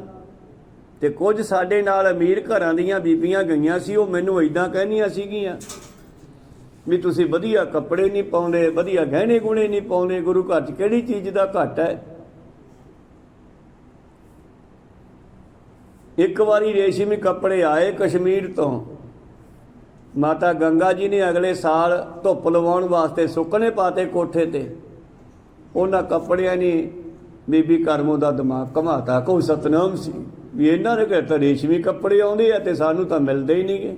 ਉਹ ਲੜ ਪਈ ਪ੍ਰਿਥੀ ਚੰਦ ਨਾਲ। ਉੱਥੋਂ ਹੀ ਚੱਲੀ ਗੱਲ ਸਾਰੀ, ਪ੍ਰਿਥੀ ਚੰਦ ਦੇ ਗੱਦੀ ਲੈਣ ਦੇ ਲਾਲਚ ਦੀ। ਕਹੋ ਸਤਨਾਮ ਸ੍ਰੀ। ਧਿਆਨ ਦਿਓ, ਮੈਂ ਗੱਲ ਕਰਦਾ ਇਹ ਬਾਬ ਨਖਰੀ ਦੀ, ਉਥਾਨਕਾ ਦੀ। ਕਿਸੇ ਵੀ ਸ਼ਬਦ ਦੇ ਰਚਨ ਦਾ ਕੀ ਉਥਾਨਕਾ ਬਣੀ, ਕੀ ਕਾਰਨ ਬਣਿਆ, ਕੀ ਬਹਾਨਾ ਬਣਿਆ। ਇੱਕ ਤਾਂ ਉਹ ਬ੍ਰਾਹਮਣ ਨੇ ਆ ਕੇ ਕਿਹਾ ਜੀ ਸਾਨੂੰ ਸੰਸਕ੍ਰਿਤ ਸ਼ਬਦਾਂ ਤੇ ਅੱਖਰਾਂ ਤੇ ਅਰਥ ਸਮਝਾਓ, ਸਿਧਾਂਤ ਸਮਝਾਓ। ਤੇ ਦੂਸਰਾ ਮਾਤਾ ਗੰਗਾ ਜੀ ਕਹਿੰਦੇ ਜੀ ਐਦਾਂ ਕਹਿੰਦੀਆਂ ਬੀਬੀਆਂ। ਪਾਤਸ਼ਾਹ ਕਹਿੰਦੇ ਗੰਗਾ ਨੂੰ ਹੁਣ ਆਏ ਦੱਸ ਵੀ ਤੈਨੂੰ ਉਹ ਗਹਿਣੇ ਬਣਵਾ ਕੇ ਦੇਵਾਂ ਜਿਹੜੇ ਦੁਨੀਆ ਲੁੱਟ ਕੇ ਲੈ ਜੇ। ਪੈ ਜਾਂਦੇ ਨੇ ਚੋਰ ਡਾਕੂ ਲੁਟੇਰੇ। ਅੱਜ ਕੱਲ੍ਹ ਤਾਂ ਸਾਡੇ ਕੋਲੇ ਮੋਬਾਈਲ ਦਾ ਯੁੱਗ ਹੈ, ਮੀਡੀਆ ਯੁੱਗ ਹੈ। ਕਿਤੇ ਕੁਝ ਵੀ ਹੋ ਗਿਆ ਫਟੋਫਟ CCTV ਉਹਦੀ ਕੱਢ ਕੇ ਫੋਟੋ ਉਹਦੀ ਗੁਰ ਪਿਆਰੋ ਵੀਡੀਓ ਆ ਜਾਂਦੀ ਆ ਸਾਡੇ ਕੋਲੇ। ਦੇਖੋ ਫਲਾਣੇ ਨੇ ਗੇਟ ਖੜਕਾਇਆ, ਮਾਈ ਬਾਹਰ ਆਈ, ਗਲ 'ਚ ਚੈਨ ਪਾਈ ਸੀਗੀ, ਬਾਹਰ 'ਚ ਖੜਾ ਚੈਨ ਪੱਟ ਕੇ ਭੱਜ ਗਿਆ। ਕਹੋ ਸਤਨਾਮ ਸ੍ਰੀ। ਮਤਲਬ 10ਵੇਂ ਪਾਤਸ਼ਾਹ ਜੀ ਨੇ ਪੱਕੇ ਤੌਰ ਤੇ ਸਿੱਖਾਂ ਦਾ ਸਿਉਣਾ ਪਹਿਨਣਾ ਬੰਦ ਕਰਾਤਾ। ਕਹੋ ਸਤਨਾਮ। ਕਿਉਂਕਿ ਇਸ ਤੋਂ ਹੀ ਕਲਯੁਗ ਸ਼ੁਰੂਆਤ ਹੋਈ ਆ। ਰਾਜਾ ਪਰੀਛਤ ਹੋਇਆ, ਇਹ ਭਗਤ ਪ੍ਰਹਿਲਾਦ ਦਾ ਅੱਗੇ ਪੋਤਰਾ ਪੜਪੋਤਰਾ ਹੋਇਆ, ਸਤਯੁਗ ਦਾ ਆਖਰੀ ਰਾਜਾ ਹੋਇਆ। ਇਹ ਸਤਯੁਗ ਦੇ ਵਿੱਚ ਇਹਨੂੰ ਰਾਜ ਪ੍ਰਾਪਤ ਹੋਇਆ। ਕਿਸੇ ਵਜ਼ੀਰ ਮੰਤਰੀ ਨੇ ਸਿਉਣੇ ਦਾ ਤਾਜ ਬਣਾ ਕੇ ਦੇ ਦਿੱਤਾ, ਇਹਨੇ ਸਿਰ ਤੇ ਪਹਿਨਿਆ, ਉੱਥੋਂ ਹੀ ਦਿਮਾਗ ਖਰਾਬ ਕਰਤਾ। ਕਹੋ ਸਤਨਾਮ। ਔਰ ਜਾਂਦੇ ਜਾਂਦੇ ਇੱਕ ਰਿਸ਼ੀ ਦੇ ਗਲ ਵਿੱਚ ਮਰਿਆ ਸੱਪ ਪਾ ਗਿਆ ਚੱਕ ਕੇ ਡੰਡੇ ਨਾਲ। ਉੱਥੋਂ ਫਿਰ ਕਲਯੁਗ ਸ਼ੁਰੂ ਹੋ ਗਿਆ। ਉਹ ਰਿਸ਼ੀ ਦਾ ਚੇਲਾ ਕਹਿਣਾ ਮੇਰੇ ਗੁਰੂ ਦੇ ਗਲ ਵਿੱਚ ਇਹ ਮਰਿਆ ਸੱਪ ਕਿਹਨੇ ਪਾਇਆ? ਕਿਉਂਕਿ ਦਿਮਾਗ ਖਰਾਬ ਹੈ ਫਿਰ ਹੀ ਬੰਦਾ ਪੁੱਠੇ ਸਿੱਧੇ ਕੰਮ ਕਰਦਾ। ਨਹੀਂ ਤੇ ਚੰਗਾ ਭਲਾ ਰਾਜਾ ਰਹਿੰਦਾ ਸੀਗਾ। ਅੱਜ ਐਸਾ ਦਿਮਾਗ ਤੇ ਛਤਰ ਝੜਿਆ, ਸੋਨੇ ਦਾ ਤਾਜ ਰੱਖਿਆ। ਜੰਗਲ 'ਚ ਗਿਆ, ਕਿਸੇ ਰਿਸ਼ੀ ਨੂੰ ਰਸਤਾ ਪੁੱਛਦਾ ਜਾਂ ਪਾਣੀ ਮੰਗਦਾ, ਉਹ ਰਿਸ਼ੀ ਅੱਗੋਂ ਬੋਲਿਆ ਨਾ, ਇਹਨੇ ਚੱਕ ਕੇ ਡੰਡੇ ਨਾਲ ਸੱਪ ਪਾ ਕੇ ਗਲ ਵਿੱਚ ਤੁਰ ਗਿਆ। ਉਹਦਾ ਉਸ ਚੇਲਾ ਆਇਆ, ਲੱਕੜਾਂ ਲੁੱਕੜਾਂ ਲੈਣ ਗਿਆ ਸੀ ਕਿਧਰੇ, ਵੇਖਿਆ ਗੁਰੂ ਦੇ ਗਲ ਵਿੱਚ ਸੱਪ ਪਾਇਆ, ਮਰਿਆ ਹੋਇਆ। ਕਿਹਨੇ ਪਾਇਆ? ਜਿਹਨੇ ਪਾਇਆ ਸੱਪ ਦੇ ਡੰਗ ਨਾਲ ਹੀ ਮਰੇਗਾ। ਕਹੋ ਸਤਨਾਮ ਸੀ। ਬਸ ਫਿਰ ਉੱਥੋਂ ਕਲਯੁਗ ਸ਼ੁਰੂ ਹੋ ਗਿਆ। ਤਾਂ 10ਵੇਂ ਪਾਤਸ਼ਾਹ ਨੇ ਬੜੀ ਲੰਬੀ ਦ੍ਰਿਸ਼ਟੀ ਨਾਲ, ਦਿਵ ਦ੍ਰਿਸ਼ਟੀ ਨਾਲ ਸਾਨੂੰ ਕਿਹਾ ਵੀ ਸੋਨਾ ਧਾਤ ਚੰਗੀ ਹੈ, ਇਹ ਤੁਹਾਡੀ ਸੰਪਤੀ ਹੈ, ਪਰ ਇਹਨੂੰ ਘਰੇ ਸੰਭਾਲ ਕੇ ਰੱਖੋ, ਸਰੀਰਾਂ ਤੇ ਪਹਿਨਣ ਦੀ ਲੋੜ ਨਹੀਂ। ਕਹੋ ਸਤਨਾਮ। ਔਖੇ ਵੇਲੇ ਕੰਮ ਆ ਸਕਦਾ ਹੈ। ਪਾਤਸ਼ਾਹ ਇਹ ਨਹੀਂ ਕਹਿੰਦੇ ਕਿ ਮਾਇਆ ਨੂੰ ਸਿੱਟ ਦਿਓ, ਪਰ ਪਾਤਸ਼ਾਹ ਕਹਿੰਦੇ ਸਰਬ ਲੋ ਪਹਿਨੋ, ਲੋਹਾ ਕੰਮ ਦੇਊਗਾ, ਲੋਹੇ ਦੀ ਸਰੀਸਾ ਪਹਿਨੋ, ਔਖੇ ਵੇਲੇ ਕੰਮ ਦੇਊਗੀ। ਪਰ ਜਿਹੜਾ ਸੋਨਾ ਹੈ, 10 ਗੰਗਾ ਤੈਨੂੰ ਉਹ ਗਹਿਣੇ ਬਣਾ ਕੇ ਦੇਵਾਂ ਜਿਹੜੇ ਰਾਹ 'ਚ ਲੁਟੇਰੇ ਲੁੱਟ ਕੇ ਲੈ ਜਾਣ, ਜਾਂ ਉਹ ਗਹਿਣੇ ਦੇਵਾਂ ਜਿਹੜੇ ਤੇਰੀ ਦਰਗਾਹ ਵਿੱਚ ਵੀ ਇੱਜ਼ਤ ਰੱਖਣ। ਹੁਣ ਮਾਤਾ ਗੰਗਾ ਜੀ ਅੱਖ ਸਤਿਗੁਰਾਂ ਦੀ ਸੁਪਤਨੀ ਹੈ, ਉਹ ਗਿਆਨਵਾਨ ਹੈ, ਐਸੀ ਗੱਲ ਨਹੀਂ। ਉਹ ਗੱਲ ਚੱਲ ਪਈ, ਬੀਬੀਆਂ ਨੇ ਕਹਿਤਾ, ਘਰੇ ਆ ਕੇ ਦੱਸਤਾ। ਕਹੋ ਸਤਨਾਮ ਸੀ। ਤੇ ਮਾਤਾ ਜੀ ਕਹਿੰਦੇ ਫਿਰ ਜੀ ਉਹੀ ਗਹਿਣਾ ਦਿਓ ਜਿਹੜਾ ਦੋਨਾਂ ਲੋਕਾਂ ਵਿੱਚ ਸਹਾਇਤਾ ਹੋਵੇ। ਤਾਂ ਇਹ ਜਿਹੜੀ 52 ਅੱਖਰੀ ਹੈ, ਇਹ ਮਾਨੋ ਗਹਿਣਿਆਂ ਦਾ ਡੱਬਾ ਹੈ। ਕਹੋ ਸਤਨਾਮ ਸ੍ਰੀ। ਧਿਆਨ ਦਿਓ, ਸਤਿਗੁਰੂ ਪਾਤਸ਼ਾਹ ਨੇ 52 ਅੱਖਰੀ ਰਚੀ ਤੇ ਪਾਤਸ਼ਾਹ ਕਹਿੰਦੇ ਗੰਗਾ ਇਹ ਜਿਹੜੀ ਮੈਂ ਬਾਣੀ ਰਚੀ ਹੈ ਨਾ 52 ਅੱਖਰੀ, ਵੈਸੇ ਆਪਾਂ ਤਾਂ ਸੁਖਮਨੀ ਸਾਹਿਬ ਤੇ ਜ਼ੋਰ ਦਿੱਤਾ ਹੋਇਆ, ਮੈਂ ਉਹਨੂੰ ਮਾੜੀ ਨਹੀਂ ਕਹਿੰਦਾ, ਮਾਫ ਕਰਨਾ, ਪਰ ਕਦੇ ਆਸਾ ਦੀ ਵਾਰ ਵੀ ਪੜ੍ਹ ਕੇ ਦੇਖੋ, ਕਦੇ 52 ਅੱਖਰੀ ਪੜ੍ਹ ਕੇ ਦੇਖੋ। ਕਹੋ ਸਤਨਾਮ ਸ੍ਰੀ। ਗੁਰਬਾਣੀ ਦਾ ਕੋਈ ਵੀ ਸ਼ਬਦ ਘੱਟ ਨਹੀਂ ਹੈ, ਪਰ ਅਸੀਂ ਸਾਰੀ ਬਾਣੀ ਨੂੰ ਪੜ੍ਹ ਕੇ ਦੇਖੀਏ, ਵਿਚਾਰ ਕੇ ਦੇਖੀਏ, ਬਾਣੀ ਕਿੰਨੀ ਕੀਮਤੀ ਸਾਡੇ ਕੋਲੇ ਹੀਰੇ ਜਵਾਹਰਾਤ ਹੈ। ਹਮ ਤਨਵੰਤ ਭਾਗਤ ਸੱਚ ਨਾਏ। ਜਿੱਦੇ ਗੁਰੂ ਅਰਜਨ ਦੇਵ ਜੀ ਪੋਥੀ ਸਾਹਿਬਾਨ ਲੈ ਕੇ ਅੰਮ੍ਰਿਤਸਰ ਦੇ ਥੜਾ ਸਾਹਿਬ ਤੇ ਵਿਰਾਜਮਾਨ ਕਰਕੇ, ਜਿਹਨੂੰ 68 ਤੀਰਥ ਕਹਿੰਦੇ, ਉਹ ਥੜੇ ਨੂੰ ਬੀਬੀ ਰਜਨੀ ਨੇ ਪੌਣੇ ਦੇ ਨਾਲ ਲੱਗਮਾ ਵੱਡਾ ਥੜਾ, ਉੱਤੇ ਬੋਰਡ ਵੀ ਲੱਗਿਆ ਹੋਇਆ ਵੀ ਇੱਥੇ ਲਿਆ ਕੇ ਪੋਥੀ ਸਾਹਿਬ ਵਿਰਾਜਮਾਨ ਕੀਤੇ ਸੀ। ਤਾਂ ਕੀ ਕਿਹਾ ਪਹਿਲੇ ਦਿਨ ਜਦੋਂ ਪਹਿਲੀ ਪੋਥੀ ਪੜ੍ਹ ਕੇ ਉਹਨਾਂ ਨੇ ਦਰਸ਼ਨ ਕੀਤੇ ਖੋਲ ਕੇ, ਤੇ ਪੜ੍ਹਿਆ ਤਾਂ ਫਿਰ ਆਪ ਹੀ ਬੈਠ ਕੇ ਨਾ, ਪਰ ਪੜ੍ਹਨ ਤੋਂ ਬਾਅਦ ਉਹਨਾਂ ਦੇ ਅੰਦਰੋਂ ਇੱਕ ਸ਼ਬਦ ਉਚਰਿਆ, ਆਹਾ ਹਾ ਅਸੀਂ ਕਿੱਡੇ ਅਮੀਰ ਹਾਂ। ਕਹੋ ਸਤਨਾਮ ਸ੍ਰੀ।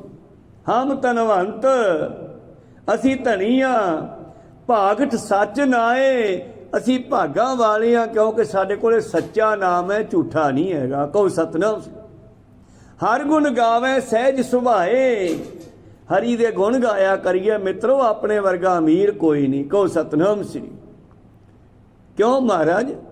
ਕਹਿੰਦੀ ਆ ਵੇਖੋ, ਪਿਓ ਦਾਦੇ ਕਾ ਖੋਲ ਡਿੱਠਾ ਖਜ਼ਾਨਾ, ਜਦੋਂ ਮੈਂ ਬਾਣੀ ਪ੍ਰਕਾਸ਼ ਕਰਕੇ ਦੇਖੀ ਤੇ ਕਿੰਨੇ ਕੀਮਤੀ ਸ਼ਬਦ ਹੈ ਸਤਿਗੁਰਾਂ ਦੇ। ਪਿਓ ਦਾਦੇ ਕਾ ਖੋਲ ਡਿੱਠਾ ਖਜ਼ਾਨਾ, ਤਾਂ ਮੇਰਾ ਮਨ ਭਇਆ ਨਿਧਾਨਾ, ਰਤਨ ਲਾਲ ਜਾ ਕਾ ਕਛੂ ਨਾ ਮੋਲ, ਭਰੇ ਭੰਡਾਰ ਅਖੁੱਟ ਅਤੋਲ, ਖਾਵੇ ਖਰਚੈ ਰਲ ਮਿਲ ਭਾਈ, ਤੋਟ ਨਾ ਆਵੇ ਵੱਧ ਦੋ ਜਾਈ। ਕਿੱਦਣ ਦੇ ਲੱਗੀ ਆ ਵਿਚਾਰ ਹੋਣ ਬਾਣੀ ਦੀ? ਆਪਾਂ ਤਾਂ 2010 ਤੋਂ ਹੀ ਸਾਂਝੀ ਕਰਨ ਲੱਗੇ ਆ, ਪਰ ਇਹ ਤਾਂ 500 ਸਾਲ ਤੋਂ ਚੱਲ ਰਹੀ ਹੈ ਬਾਣੀ। ਕਹੋ ਸਤਨਾਮ। ਮੁੱਕੀ ਫਿਰ? ਹਜੇ ਮੁੱਕੀ ਨਹੀਂ, ਹਜੇ ਪੂਰੀ ਨਹੀਂ ਹੋਈ। ਕੋਈ ਨਹੀਂ ਕਹਿ ਸਕਦਾ ਕਿ ਮੈਂ ਸਾਰੀ ਕਥਾ ਪੂਰੀ ਕਰਤੀ। ਕਹੋ ਸਤਨਾਮ ਸ੍ਰੀ। ਟੋਟ ਨਾ ਆਵੇ ਵੱਧ ਹੋ ਜਾਈ, ਪਰ ਇਸ ਬਾਣੀ ਨਾਲ ਜੁੜਦੇ ਕੋਈ ਵਿਰਲੇ ਭਾਗਾਂ ਵਾਲੇ ਐ। ਕਹੋ ਨਾਨਕ ਜਿਸ ਮਸਤਕ ਲੇਖ ਲਿਖਾਏ, ਸੋ ਏਤ ਖਜ਼ਾਨੇ ਲਿਆ ਰਲਾਏ। ਮਾਤਾ ਗੰਗਾ ਜੀ ਨੂੰ ਕਹਿਣ ਲੱਗੇ, ਪਾਤਸ਼ਾਹ ਗੰਗਾ, ਦੱਸ ਤੈਨੂੰ ਕਿਹੜੇ ਗਹਿਣੇ ਬਣਾ ਕੇ ਦੇਵਾਂ ਜਿਹੜੇ ਲੋਕ ਤੇ ਪਰਲੋਕ ਵਿੱਚ ਤੇਰੀ ਇੱਜ਼ਤ ਰੱਖਣ, ਜਾਂ ਫਿਰ ਉਹ ਸੋਨੇ ਦੇ ਚਾਂਦੀ ਦੇ ਗਹਿਣੇ ਜਿਹੜੇ ਰਾਹ ਵਿੱਚ ਲੋਕ ਲੁੱਟ ਕੇ ਲੈ ਜਾਣ। ਇੱਕ ਹੋਰ ਵੀ ਖਿਆਲ ਹੈ, ਤੇ ਜਿਹੜਾ ਨਾਮ ਹੈ ਨਾ, ਇਹਨੂੰ ਜੰਮ ਨਹੀਂ ਲੁੱਟ ਸਕਦੇ ਰਸਤੇ ਵਿੱਚ, ਨਹੀਂ ਤਾਂ ਤੁਹਾਡਾ ਦਾਨ ਪੁੰਨ ਰਾਹ ਵਿੱਚ ਲੁੱਟਿਆ ਜਾਂਦਾ। ਪੁੰਨ ਦਾਨ ਜੋ ਬੀਜਦੇ ਸਭ ਧਰਮ ਰਾਏ ਕੇ ਜਾਈ। ਧਰਮ ਰਾਜੇ ਕੋਲੇ ਪਹੁੰਚਣ ਤੋਂ ਪਹਿਲਾਂ ਹਿੰਦੂ ਮਤ ਦੇ ਵੇਦਾਂ ਦਾ ਖਿਆਲ ਆ ਬਈ ਜਦੋਂ ਜੀਵ ਨੂੰ ਲੈ ਕੇ ਜਾਂਦੇ ਆ ਦਰਗਾਹ ਨੂੰ, ਰਾਹ 'ਚ ਭੁੱਖ ਲੱਗਦੀ ਹੈ, ਉਹ ਕਹਿੰਦਾ ਮੈਨੂੰ ਭੁੱਖ ਲੈ ਕੁਝ ਖਾਣ ਨੂੰ ਦਿਓ। ਕਹਿੰਦੇ ਤੂੰ ਦਾਨ ਪੁੰਨ ਜਿਹੜਾ ਕੀਤਾ ਉਹ ਸਾਨੂੰ ਦੇ ਦੇ, ਤੈਨੂੰ ਅਸੀਂ ਦੇ ਦਿਆਂਗੇ। ਤੇ ਲੱਗਦੀ ਹੈ ਕੁਝ ਪੀਣਾ ਹੈ, ਕਹਿੰਦੇ ਤੂੰ ਲੋਕਾਂ ਨੂੰ ਜਲ ਪਾਣੀ ਛਕਾਇਆ, ਕੋਈ ਸੇਵਾ ਕੀਤੀ ਹੈ, ਪੁੰਨ ਕੀਤਾ ਤਾਂ ਸਾਨੂੰ ਦੇ, ਅਸੀਂ ਤੈਨੂੰ ਪਾਣੀ ਦੇ ਦਿਆਂਗੇ। ਫਿਰ ਕਹਿੰਦੇ ਧੁੱਪ ਲੱਗਦੀ ਹੈ, ਗਰਮੀ ਲੱਗਦੀ ਹੈ, ਕਹਿੰਦੇ ਤੂੰ ਲੋਕਾਂ ਦੇ ਵਾਸਤੇ ਕੋਈ ਸਹੂਲਤ ਦਿੱਤੀ ਆ ਤਾਂ ਤੈਨੂੰ ਅਸੀਂ ਦੇ ਦਿਆਂਗੇ। ਮਤਲਬ ਜਿੰਨੇ ਵੀ ਦੋਨਾਂ ਦੇ ਧਰਮਰਾਜ ਕੋਲ ਪਹੁੰਚਣ ਤੋਂ ਪਹਿਲਾਂ ਰਾਹ ਦੇ ਵਿੱਚ ਹੀ ਇਹ ਲੁੱਟ ਲੈਂਦੇ ਆ। ਜਮ ਜਾ ਗਾਤੀ ਬਾਣੀ ਦਾ ਬਚਨ ਹੈ। ਪਰ ਇੱਕ ਚੀਜ਼ ਨਹੀਂ ਲੁੱਟੀ ਜਾ ਸਕਦੀ, ਉਹ ਕਿਹੜੀ ਹੈ? ਜੈ ਮਹਾ ਭਿਆਨ ਤਬ ਤਵੋ ਕਾਮ, ਤੇ ਹਰ ਕੇ ਨਾਮ ਕੀ ਤੁਮ ਉਪਰ ਸ਼ਾਮ, ਜਹਾਂ ਤ੍ਰਿਖਾ ਮਨ ਤੁਝਿਆ ਕਰਖੈ, ਤੈ ਨਾਨਕ ਹਰ ਹਰ ਅੰਮ੍ਰਿਤ ਵਰਖੈ, ਜੇ ਮਾਰ ਕੇ ਗਣੇ ਜਾਹੇ ਨਾ ਕੋਸਾ। ਭੁੱਖ ਤਾਂ ਲੱਗੂਗੀ ਨਾ, ਹਜੂਰ ਸਾਹਿਬ ਜਾਣਾ ਹੋਵੇ ਤੇ ਕਿੰਨੇ ਕੋਹ ਹੈ, ਰਾਤ ਕਈ ਵਾਰੀ ਭੁੱਖ ਲੱਗੂਗੀ ਆਪਾਂ ਨੂੰ, ਤਾਂ ਕਹੋ ਸਤਨਾਮ। ਇਸੇ ਤਰ੍ਹਾਂ ਕਹਿੰਦੇ ਦਰਗਾਹ ਨੂੰ ਜਾਂਦੇ ਆ, ਜਦ ਜੀਵ ਨੂੰ ਭੁੱਖ ਲੱਗਦੀ ਆ, ਪਤਾ ਨਹੀਂ ਕਿੰਨੀ ਦੂਰੀ ਆ, ਜੇ ਮਾਰ ਕੇ ਗਣੇ ਜਾਏ ਨਾ ਕੋਸਾ, ਹਰ ਕਾ ਨਾਮ ਊਹਾਂ ਸੰਗ ਤੋਸਾ। ਆ ਗੁੜ ਦੇ ਮੋਟੀ ਮਠਿਆਈ ਹੁੰਦੀ ਨੇ ਬਣੇ ਹੋਏ ਸ਼ੱਕਰਪਾਰੇ ਲੰਬੇ ਲੰਬੇ ਜੀ, ਉਹਨੂੰ ਤੋਸਾ ਕਹਿੰਦੇ ਆ। ਵੈਸੇ ਤੋਸੇ ਦਾ ਮਤਲਬ ਖੁਰਾਕ ਹੈ, ਕਿ ਰਸਤੇ ਵਿੱਚ ਨਾਮ ਹੀ ਤੇਰੇ ਵਾਸਤੇ ਭੋਜਨ ਬਣ ਜਾਣਾ। ਇਹਨੇ ਤੈਨੂੰ ਭੁੱਖ ਹੀ ਨਹੀਂ ਲੱਗਣ ਦੇਣੀ, ਪਿਆਸ ਹੀ ਨਹੀਂ ਲੱਗਣ ਦੇਣੀ, ਗਰਮੀ ਨਹੀਂ ਲੱਗਣ ਦੇਣੀ, ਐਸੀ ਨਾਮ ਦੀ ਦਾਤ ਆ। ਮਾਤਾ ਗੰਗਾ ਜੀ ਨੂੰ ਪਾਤਸ਼ਾਹ ਪੁੱਛਦੇ ਆ, ਗੰਗਾ ਦੱਸ ਫਿਰ ਤੈਨੂੰ ਕਿਹੜੇ ਗਹਿਣੇ ਬਣਾ ਕੇ ਦੇਵਾਂ, ਜਿਹੜੇ ਰਾਹ 'ਚ ਲੁੱਟੇ ਜਾਣ ਜਾਂ ਜਿਹੜੇ ਤੇਰੇ ਨਾਲ ਦਰਗਾਹ ਤੱਕ ਜਾਣ। ਫਿਰ ਪਾਤਸ਼ਾਹ ਉਹੀ ਦਿਓ। ਕਹਿੰਦੇ ਆ ਫਿਰ ਤੈਨੂੰ ਮੈਂ ਦੱਸਾਂ, ਮੈਂ ਇੱਕ ਬਾਣੀ ਰਚੀ ਆ, ਇਹ ਗਹਿਣਿਆਂ ਦਾ ਡੱਬਾ ਸਾਂਭ ਲਾਏ ਤੈਨੂੰ ਦਿੱਤਾ। ਕਹੋ ਸਤਨਾਮ ਸ੍ਰੀ। ਤਾਂ ਪਾਤਸ਼ਾਹ ਨੇ 52 ਅੱਖਰੀ ਦੇ ਬਾਰੇ ਫਿਰ ਉੱਥੇ ਕਿਹਾ, ਗੰਗਾ ਇਹਦੀਆਂ ਪੌੜੀਆਂ, ਇਹਦੇ ਸਲੋਕ ਜਿਹੜੇ ਹਨ ਉਹ ਹੀਰੇ ਜਵਾਹਰਾਤ ਮੋਤੀਆਂ ਦੀ ਨਿਆਈਆਂ। ਹਰੀ ਦਾ ਨਾਮ ਇਹਨਾਂ ਦੇ ਵਿੱਚ ਪਰੋਇਆ, ਉਹ ਧਾਗਾ ਸਮਝ ਲਾ, ਜਿਵੇਂ ਧਾਗੇ ਵਿੱਚ ਮੋਤੀ ਆਦਿ ਪਰੋ ਕੇ ਮਾਲਾ ਬਣਾਈ ਜਾਂਦੀ ਹੈ। ਪਹਿਲਾਂ ਲੋਕ ਸੋਨੇ ਦੇ ਗਹਿਣੇ ਤਾਂ ਲੱਗ ਗਏ, ਮੋਤੀਆਂ ਦੀਆਂ ਲੜੀਆਂ ਵੀ ਹਾਰ ਬਣਾ ਕੇ ਪਾ ਲੈਂਦੇ ਸੀ। ਕੋ ਸਤਨਾਮ ਸੀ। ਕਹਿੰਦੇ ਇਹਨਾਂ ਸਾਰੀਆਂ ਸਲੋਕਾਂ ਤੇ ਪੌੜੀਆਂ ਵਿੱਚ ਹਰੀ ਦੇ ਨਾਮ ਦਾ ਧਾਗਾ ਪਰੋਇਆ ਹੋਇਆ, ਇਹ ਤੇਰੇ ਵਾਸਤੇ ਉਹ ਸ਼ਿੰਗਾਰ ਹੈ ਜਿਹੜਾ ਲੋਕ ਤੇ ਪਰਲੋਕ ਦੋਨਾਂ ਥਾਵਾਂ ਤੇ ਹੀ ਚਮਕੇਗਾ। ਕਹੋ ਸਤਨਾਮ ਸ੍ਰੀ। ਜਿਵੇਂ ਇੱਕ ਫੂਟੇ ਘੜੇ ਦੀਆਂ ਠੀਕਰੀਆਂ ਚੱਕ ਕੇ ਸਤਿਗੁਰੂ ਹਰ ਰਾਏ ਜੀ ਪੁੱਛਦੇ ਆ ਸਿੱਖਾਂ ਨੂੰ, ਕਹਿੰਦੇ ਸਿੱਖੋ ਤੁਸੀਂ ਪੁੱਛਿਆ ਸੀ ਬਾਣੀ ਦਾ ਅਸਰ ਹੁੰਦਾ ਕਿ ਨਹੀਂ ਹੁੰਦਾ? ਹਾਂ ਮਹਾਰਾਜ। ਕਹਿੰਦੇ ਐਂ ਦੱਸੋ ਠੀਕਰੀ ਕਾਹਦੀ ਆ? ਮਹਾਰਾਜ ਇਹ ਚਮਕ ਰਹੀ ਹੈ, ਇਹ ਠੀਕਰੀ ਲੱਗਦਾ ਕੋਈ ਦੇਸੀ ਘਿਓ ਵਾਲਾ ਘੜਾ ਫੁੱਟਿਆ। ਮੈਂ ਤੁਹਾਨੂੰ ਕੀ ਪਤਾ, ਕਿਉਂਕਿ ਮਾਰੇ ਘੜੇ ਵਿੱਚ ਘਿਓ ਪਾਇਆ ਗਿਆ, ਉਹ ਘਿਓ ਇਹਦੀਆਂ ਠੀਕਰੀਆਂ ਵਿੱਚ ਰਚ ਗਿਆ। ਤੇ ਅੱਜ ਜਦੋਂ ਧੁੱਪ ਲੱਗੀ ਤੇ ਨਾਲ ਦੀ ਨਾਲ ਘਿਓ ਬਾਹਰ ਨਿਕਲਿਆ, ਚਮਕ ਪਿਆ। ਕਹੋ ਸਤਨਾਮ ਸ੍ਰੀ। ਇਹ ਘਿਓ ਵਾਲੇ ਘੜੇ ਦੀਆਂ ਠੀਕਰੀਆਂ। ਪਾਤਸ਼ਾਹ ਕਹਿੰਦੇ ਇਸੇ ਤਰ੍ਹਾਂ ਹੀ ਸਿੱਖਾ ਜਦੋਂ ਬਾਣੀ ਪੜ੍ਹੇਗਾ ਨਾ, ਬਾਣੀ ਪੜ੍ਹੇਗਾ ਤਾਂ ਤੇਰੀਆਂ ਹੱਡੀਆਂ ਤੱਕ ਇਹ ਬਾਣੀ ਰਚ ਜਾਣੀ ਆ। ਕਹੋ ਸਤਨਾਮ ਸ੍ਰੀ। ਦਰਗਾਹ ਦੇ ਵਿੱਚ ਨਾਮ ਨੇ ਚਮਕਣਾ, ਇਹਨਾਂ ਗਹਿਣਿਆਂ ਨੇ ਨਹੀਂ ਚਮਕਣਾ। ਸਿਉਣਾ ਹੈ ਤਾਂ ਘਰੇ ਸਾਂਭ ਕੇ ਰੱਖੋ, ਕੋਈ ਹਰਜ ਨਹੀਂ, ਪਰ ਗੁਰਮਤਿ ਅਨੁਸਾਰ ਜੀਵਨ ਦਿਓ। ਤੁਹਾਡਾ ਇਹ ਸ਼ਾਸਤਰ ਪੰਜ ਕਕਾਰ ਇਹ ਸਾਡੇ ਗਹਿਣੇ ਆ, ਇਹਨਾਂ ਨੂੰ ਚਮਕਾ ਕੇ ਰੱਖੋ, ਸੋਹਣੇ ਲੈ ਕੇ ਪਾਓ, ਵਧੀਆ ਪਾਓ, ਸ਼ਾਸਤਰਧਾਰੀ ਹੋਵੋ। ਇਹਨਾਂ ਨੇ ਦੁਨੀਆ ਵਿੱਚ ਵੀ ਲੋਕ ਤੇ ਪਰਲੋਕ ਦੋਹਾਂ ਸਥਾਨਾਂ ਤੇ ਮਦਦ ਕਰਨੀ ਆ। ਸਿਉਣਾ ਤਾਂ ਨਾਲ ਦੀ ਨਾਲ ਕੋਈ ਵੇਖ ਕੇ ਪੱਟ ਕੇ ਲੈ ਜੂ, ਨਾਲੇ ਕੰਨ ਤੋੜ ਜੂਗਾ ਤੇ ਨਾਲੇ ਗਹਿਣੇ ਪੱਟ ਕੇ ਲੈ ਜਾਊਗਾ। ਕਹੋ ਸਤਨਾਮ। ਨੁਕਸਾਨਦੇਹ ਹੋ ਗਿਆ ਨਾ, ਭੱਠ ਪਿਆ ਸਿਉਣਾ ਜਿਹੜਾ ਕੰਨਾਂ ਨੂੰ ਖਾਵੇ। ਕਹੋ ਸਤਨਾਮ। ਗੁਰੂ ਅਰਜਨ ਦੇਵ ਜੀ ਕਹਿੰਦੇ ਆ ਗੰਗਾ ਤੈਨੂੰ ਮੈਂ ਉਹ ਗਹਿਣੇ ਦਿੰਨਾ ਜਿਹੜੇ ਲੋਕ ਤੇ ਪਰਲੋਕ ਵਿੱਚ ਸਹਾਇਤਾ ਕਰਨਗੇ। ਇਹ ਜਿਹੜੇ ਪੌੜੀਆਂ ਤੇ ਸ਼ਲੋਕ ਹਨ ਇਹ ਰਤਨਾਂ ਦੀ ਤਰ੍ਹਾਂ ਹੈ। ਗਿਆਨ ਵਾਲੇ ਬਚਨ ਜਵਾਹਰਾਤ ਹਨ, ਕਰਨਾ ਵਾਲੇ ਜਿਹੜੇ ਹਨ ਮਣੀਆਂ ਹਨ, ਨਾਮ ਦੇ ਨਾਲ ਸੰਬੰਧੀ ਜਿਹੜੇ ਹੀਰੇ ਹਨ ਇਹ ਭਗਤੀ ਚੂੜਾਮਣੀ ਹੈ।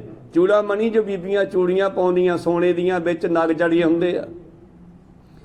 ਇਹਨਾਂ ਸ਼ਬਦਾਂ ਨੂੰ ਪੜ੍ਹਨਾ, ਭਗਤੀ ਕਰਨਾ, ਇਹ ਵਧੀਆ ਨਾਮ ਦੀ ਚੂੜੀ ਹੈ। ਇਸ ਕਰਕੇ ਆ ਮੈਂ ਤੈਨੂੰ ਦੱਸਾਂ। ਤੇ ਫਿਰ ਪਾਤਸ਼ਾਹ ਜੀ ਇਹ ਗੁਰਬਾਣੀ ਆਰੰਭ ਕਰਕੇ ਸਾਨੂੰ ਦੱਸਦੇ ਆ ਕਿ ਇਹਦੇ ਵਿੱਚ ਅਸੀਂ ਕੀ ਕੁਝ ਰੱਖਿਆ। ਮਾਤਾ ਗੰਗਾ ਜੀ ਨੂੰ ਕਹਿੰਦੀ ਇਹ ਗਹਿਣਿਆਂ ਦਾ ਡੱਬਾ ਹੈ, ਪੈਕਿੰਗ ਹੈ ਪੂਰੀ। 52 ਅੱਖਰੀ ਪੜ੍ਹਿਆ ਕਰ ਜ਼ਿੰਦਗੀ 'ਚ, ਤੈਨੂੰ ਇਸ ਦੀ ਬੜੀ ਕਿਰਪਾ ਹੋਵੇਗੀ। ਮਾਤਾ ਗੰਗਾ ਜੀ ਕਹਿੰਦੇ ਮੈਂ ਡੱਬੇ ਦੇ ਢੱਕਣ ਹੁੰਦੇ ਆ ਦੋ ਹੇਠਾਂ ਤੇ ਉੱਤੇ, ਧਿਆਨ ਦਿਓ, ਬੜੀ ਕੰਮ ਦੀ ਗੱਲ ਹੈ ਜਿਹੜੀ ਆਪਾਂ ਨੂੰ ਅੱਜ ਸਮਝ ਆ ਰਹੀ ਹੈ। ਆਪਾਂ ਨੂੰ ਪਤਾ ਹੀ ਨਹੀਂ ਸੀ ਵੀ ਇਹ ਕੀਤਾ ਕਿਉਂ ਹੈ ਇਸ ਤਰ੍ਹਾਂ। ਮਾਤਾ ਗੰਗਾ ਜੀ ਕਹਿੰਦੇ ਡੱਬੇ ਦੇ ਢੱਕਣ ਹੁੰਦੇ ਆ ਮਾਰੇ, ਥੱਲੇ ਵੀ ਬੰਦ ਕੀਤਾ ਹੁੰਦਾ, ਉੱਤੋਂ ਵੀ ਢੱਕਣ ਲਾਇਆ ਹੁੰਦਾ। ਇਹਦੇ ਢੱਕਣ ਕਿਹੜੇ ਡੱਬੇ ਦੇ? ਕਹਿੰਦੇ ਜਿਹੜਾ ਸ਼ਬਦ ਹੈ ਗੁਰਦੇਵ ਮਾਤਾ ਗੁਰਦੇਵ ਪਿਤਾ, ਇਹ ਅੱਗੇ ਵੀ ਲੱਗਿਆ ਤੇ ਪਿੱਛੇ ਵੀ ਲੱਗਿਆ ਤੇ ਸਪੈਸ਼ਲ ਨੋਟ ਦਿੱਤਾ ਥੱਲੇ। ਇਹ ਸ਼ਬਦ, ਇਹ ਸ਼ਲੋਕ ਆਦ ਅੰਤ ਪੜ੍ਹਨਾ। ਇਹ ਢੱਕਣ ਲਾਇਆ, ਇਸ ਬਾਣੀ ਨੂੰ ਪੈਕਿੰਗ ਕੀਤਾ ਹੈ, ਇਸ ਨੂੰ ਬੰਦ ਕੀਤਾ ਇਹਨਾਂ ਦੋਵਾਂ ਸ਼ਬਦਾਂ ਦੇ ਵਿਚਾਲੇ। ਕਹੋ ਸਤਨਾਮ ਸ੍ਰੀ। ਪਹਿਲਾ ਸ਼ਲੋਕ ਹੈ ਇਸ 52 ਅੱਖਰੀ ਦਾ। ਆਪਾਂ ਸ਼ੁਰੂਆਤ ਕਰਦੇ ਹਾਂ, ਕੋਈ ਗੱਲ ਨਹੀਂ, ਸਮਾਂ ਸਮਾਪਤੀ ਤੇ ਬਾਕੀ ਰਹਿੰਦੀ ਕਥਾ ਚੱਲਦੀ ਰਹਿਣੀ ਅਗਲੇ ਦਿਨਾਂ ਵਿੱਚ। ਇੱਕ ਓੰਕਾਰ ਪਰਮੇਸ਼ਰ ਇੱਕ ਹੈ, ਕਿਉਂਕਿ ਹਿੰਦੂ ਮਤ ਵਿੱਚ 3-4 ਮੰਨੇ ਗਏ ਆ, ਬਰਮਾ ਵਿਸ਼ਨੂੰ ਮਹੇਸ਼, ਫਿਰ ਉਦੋਂ ਪਤਾ ਨਹੀਂ 33 ਕਰੋੜ ਰੱਬ ਬਣਾ ਦਿੱਤੇ। ਬਾਬੇ ਨਾਨਕ ਨੇ ਵੇਖਿਆ ਦੁਨੀਆ ਉਲਝੀ ਹੋਈ ਹੈ, ਕੋਈ ਕਿਧਰੇ ਭਟਕਦਾ ਫਿਰਦਾ ਹੈ, ਮੈਂ ਇਹਨਾਂ ਨੂੰ ਇੱਕ ਅਕਾਲ ਦੇ ਨਾਲ ਜੋੜਾਂ ਤਾਂ ਕਿ ਆਪਸੀ ਪਿਆਰ ਵੀ ਬਣੇ। ਇੱਕ ਉਹ ਇੱਕ ਹੈ। ਜੇ ਈੜੀ ਨਾਲ ਏਕਾ ਲਿਖਦੇ ਸ਼ਾਇਦ ਫਰਕ ਪੈ ਜਾਂਦਾ ਅਰਥਾਂ 'ਚ, ਇਸ ਕਰਕੇ ਪਾਤਸ਼ਾਹ ਨੇ ਹਿੰਸੇ ਵਾਲਾ ਏਕਾ ਪਾਇਆ। ਇਹਦਾ ਹੋਰ ਅਰਥ ਬਣ ਹੀ ਨਹੀਂ ਸਕਦਾ ਇੱਕ ਤੋਂ ਬਗੈਰ। ਕਹੋ ਸਤਨਾਮ ਸ੍ਰੀ। ਤਾਂ ਇੱਕ ਓੰਕਾਰ ਪਰਮੇਸ਼ਰ ਇੱਕ ਹੈ ਔਰ ਉਸੇ ਦੀ ਜਿਹੜੀ ਹੈ ਹੁਕਮ ਚੱਲਦਾ ਹੈ, ਉਸੇ ਨੇ ਸ੍ਰਿਸ਼ਟੀ ਸਾਜੀ ਹੈ। ਉਸ ਪਰਿਪੂਰਨ ਪਰਮੇਸ਼ਰ ਪਰਮਾਤਮਾ ਨੇ ਹੀ ਦੁਨੀਆ ਨੂੰ ਬਣਾਇਆ ਹੈ। ਕਾਰ ਅਸੀਂ ਸਾਰੇ ਉਹਦੇ ਕਾਰ ਦੇ ਅੰਦਰ ਹਾਂ, ਉਹਦੇ ਹੁਕਮ ਦੇ ਅੰਦਰ ਹਾਂ। ਕਾਰ ਕੀ ਹੁੰਦਾ ਹੈ? ਜ਼ਿਮੀਂਦਾਰ ਬਹੁਤ ਲਾਉਂਦਾ ਦਾਣੇ ਕੱਢ ਕੇ, ਪੁਰਾਣੇ ਰੀਤੀ ਰਿਵਾਜ ਮੁਤਾਬਕ। ਜਦੋਂ ਪਿੜਾਂ ਵਿੱਚ ਦਾਣੇ ਕੱਢਦੇ ਸੀ, ਹੁਣ ਤਾਂ ਸਿੱਧੇ ਹੀ ਟਰਾਲੀ 'ਚ ਪੈ ਜਾਂਦੇ ਆ ਕੰਬਾਈਨ ਨਾਲ। ਦਾਣੇ ਕੱਢ ਕੇ ਬੋਹ ਲਾਉਂਦਾ ਤੇ ਫਿਰ ਬੜੇ ਪਿਆਰ ਦੇ ਨਾਲ ਛਜਲੀ ਨਾਲ ਡਿਜ਼ਾਈਨ ਪਾਉਂਦਾ ਉਹਦੇ ਉੱਤੇ। ਪਿਆਰ ਹੁੰਦਾ ਨਾ, ਉਹ ਦਾਣੇ ਕਿੰਨੀ ਮਿਹਨਤ ਨਾਲ ਪੈਦਾ ਕੀਤੇ ਆ। ਛਜਲੀ ਨਾਲ ਉਹਦੇ ਚਾਰ ਛਪੇਰੇ ਨੂੰ ਪ੍ਰੈਸ ਕਰਦਾ, ਇੱਕੋ ਜਿਹਾ ਢੇਰ ਬਣਾ ਕੇ ਟੀਸੀ ਲਾ ਕੇ, ਫਿਰ ਉਹਦੇ ਚਾਰ ਛਪੇਰੇ ਪਾਣੀ ਛਿੜਕਦਾ। ਉਹਨੂੰ ਕਹਿੰਦੀ ਆ ਕਾਰ। ਇਹ ਪਰਮੇਸ਼ਰ ਨੂੰ ਯਾਦ ਕਰਨਾ ਹੀ ਆ, ਕਹੋ ਸਤਨਾਮ ਸੀ। ਫਿਰ ਉਸ ਬੋਹਲ ਨੂੰ ਤੋਲਿਆ ਜਾਂਦਾ ਤੇ ਤੋਲਣ ਵੇਲੇ ਗੁਰੂ ਪਿਆਰਿਓ ਉਸ ਨੂੰ ਇਹ ਨਹੀਂ ਕਿਹਾ ਜਾਂਦਾ ਸੀਗਾ ਕਿ ਇੱਕ ਛਜਲੀ ਹੋ ਗਈ, ਇੱਕ ਨਹੀਂ ਕਿਹਾ ਜਾਂਦਾ ਸੀਗਾ। ਉੱਥੇ ਪਰਮੇਸ਼ਰ ਨੂੰ ਕਿਹਾ ਜਾਂਦਾ ਸੀ ਕੌਂਕਾਰ, ਕਹੋ ਸਤਨਾਮ, ਪਹਿਲੀ ਛਜਲੀ ਉਹਦੇ ਨਾਮ ਦੀ। ਫਿਰ ਕਿਹਾ ਜਾਂਦਾ ਦੋਵੇਂ। ਫਿਰ ਤੀਜਾ ਆ ਗਿਆ ਤੇ ਫਿਰ ਕਿਹਾ ਜਾਂਦਾ, ਕੀ ਕਿਹਾ ਜਾਂਦਾ ਬਜ਼ੁਰਗ ਨੂੰ ਪਤਾ ਹੋਣਾ, ਬਹੁਤੇ। ਫਿਰ ਕਿਹਾ ਜਾਂਦਾ ਬਹੁਤੇ। ਫਿਰ 4 5 6 7 ਚੱਲਦਾ। 1 2 3 ਬਹੁਤ ਹੈ, ਕਿਸੇ ਨੂੰ ਪਰਖਣਾ 3 ਵਾਰੀ ਬਹੁਤ ਹੈ, ਚੌਥੀ ਵਾਰ ਪਰਖਣ ਦੀ ਲੋੜ ਨਹੀਂ, ਕਹੋ ਸਤਨਾਮ ਸੀ। ਤਾਂ ਖੈਰ ਅੱਗੇ ਚੱਲੀਏ। ਇੱਕ ਓਂਕਾਰ ਦਾ ਅਰਥ ਪਰਮੇਸ਼ਰ ਇੱਕ ਹੈ, ਸ੍ਰਿਸ਼ਟੀ ਨੂੰ ਉਹਨੇ ਬਣਾਇਆ ਹੈ, ਅਸੀਂ ਸਾਰੇ ਉਹਦੇ ਅੰਡਰ ਹਾਂ, ਕਿਉਂਕਿ ਉਹ ਸਭ ਦੇ ਹਿਰਦੇ ਦੀਆਂ ਜਾਣਦਾ, ਸਾਰਿਆਂ ਨੂੰ ਆਪਣੀ ਬੁੱਕਲ ਵਿੱਚ ਲੈ ਕੇ ਬੈਠਾ ਹੈ, ਕਹੋ ਸਤਨਾਮ ਸੀ। ਕਾਰ ਮਤਲਬ ਉਹਦਾ ਹੁਕਮ ਸਾਡੇ ਤੇ ਚੱਲਦਾ। ਸਤ, ਉਹ ਕਾਰ ਦੀ ਡੰਡੀ ਜਿਹੜੀ ਉੱਤੇ ਡੰਡੀ ਹੈ ਨਾ, ਇਹਨੂੰ ਕਾਰ ਕਹਿੰਦੇ ਆ। ਇਹ ਡੰਡੀ ਮੋੜ ਕੇ ਘੁਮਾ ਕੇ ਸਤਿਗੁਰ ਦੇ ਕੰਨੀ ਸਿੱਧੀ ਕਰਤੀ, ਤੀਰ ਐ ਕਰਤਾ। ਤਾਂ ਮਤਲਬ ਉਹ ਇੱਕ ਓਂਕਾਰ ਨੇ ਦੱਸਿਆ ਹੈ ਕਿ ਉਹ ਸਤ ਹੈ, ਉਹ ਗੁਰ ਸਾਡਾ ਜੀਵਨ ਜਾਚ ਹੈ, ਸਾਡਾ ਜਿਉਣ ਦਾ ਗੁਰ ਹੈ। ਫਿਰ ਅਗਲਾ ਅਰਥ ਹੈ ਸਤਿਗੁਰ, ਉਹ ਸਾਡਾ ਮਾਰਗ ਦਰਸ਼ਕ ਹੈ। ਵੈਸੇ ਤਾਂ ਗੁਰਦੇਵ ਬਹੁਤ ਆ, ਜੇ ਹੁਣ ਬਾਣੀ ਕਹਿੰਦੀ ਹੈ ਸਤਿਗੁਰ ਬਾਝੋ ਗੁਰ ਨਹੀਂ ਕੋਈ ਨਿਗੁਰੇ ਕਾ ਹੈ ਨਾਉ ਗੁਰਾ, ਪਰ ਇੱਥੇ ਲਿਖਿਆ ਗੁਰਦੇਵ ਮਾਤਾ, ਗੁਰਦੇਵ ਪਿਤਾ, ਗੁਰਦੇਵ ਸਵਾਮੀ ਪਰਮੇਸ਼ਰ। ਮਾਂ ਵੀ ਗੁਰੂ ਬਣੀ ਤੇ ਮਾਂ ਤਾਂ ਸਾਰਿਆਂ ਨੂੰ ਮਿਲੀ, ਫਿਰ ਤਾਂ ਨਿਗੁਰਾ ਕੋਈ ਹੈ ਹੀ ਨਹੀਂਗਾ।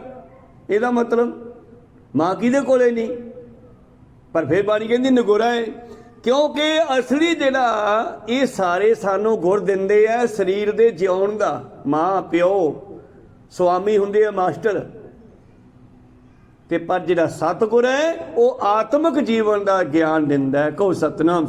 ਜੇ ਆਤਮਿਕ ਜੀਵਨ ਵਧੀਆ ਨਹੀਂ ਤੇ ਫਿਰ ਧਰੇਗਾ ਅਵੇਹਾ ਜੀਵਿਆ ਜਿਤ ਖਾਏ ਵਧਾਇਆ ਪੇਟ, ਨਾਨਕ ਸੱਚੇ ਨਾਮ ਬਿਨ ਸਭੋ ਦੁਸ਼ਮਣ ਹੇਤ।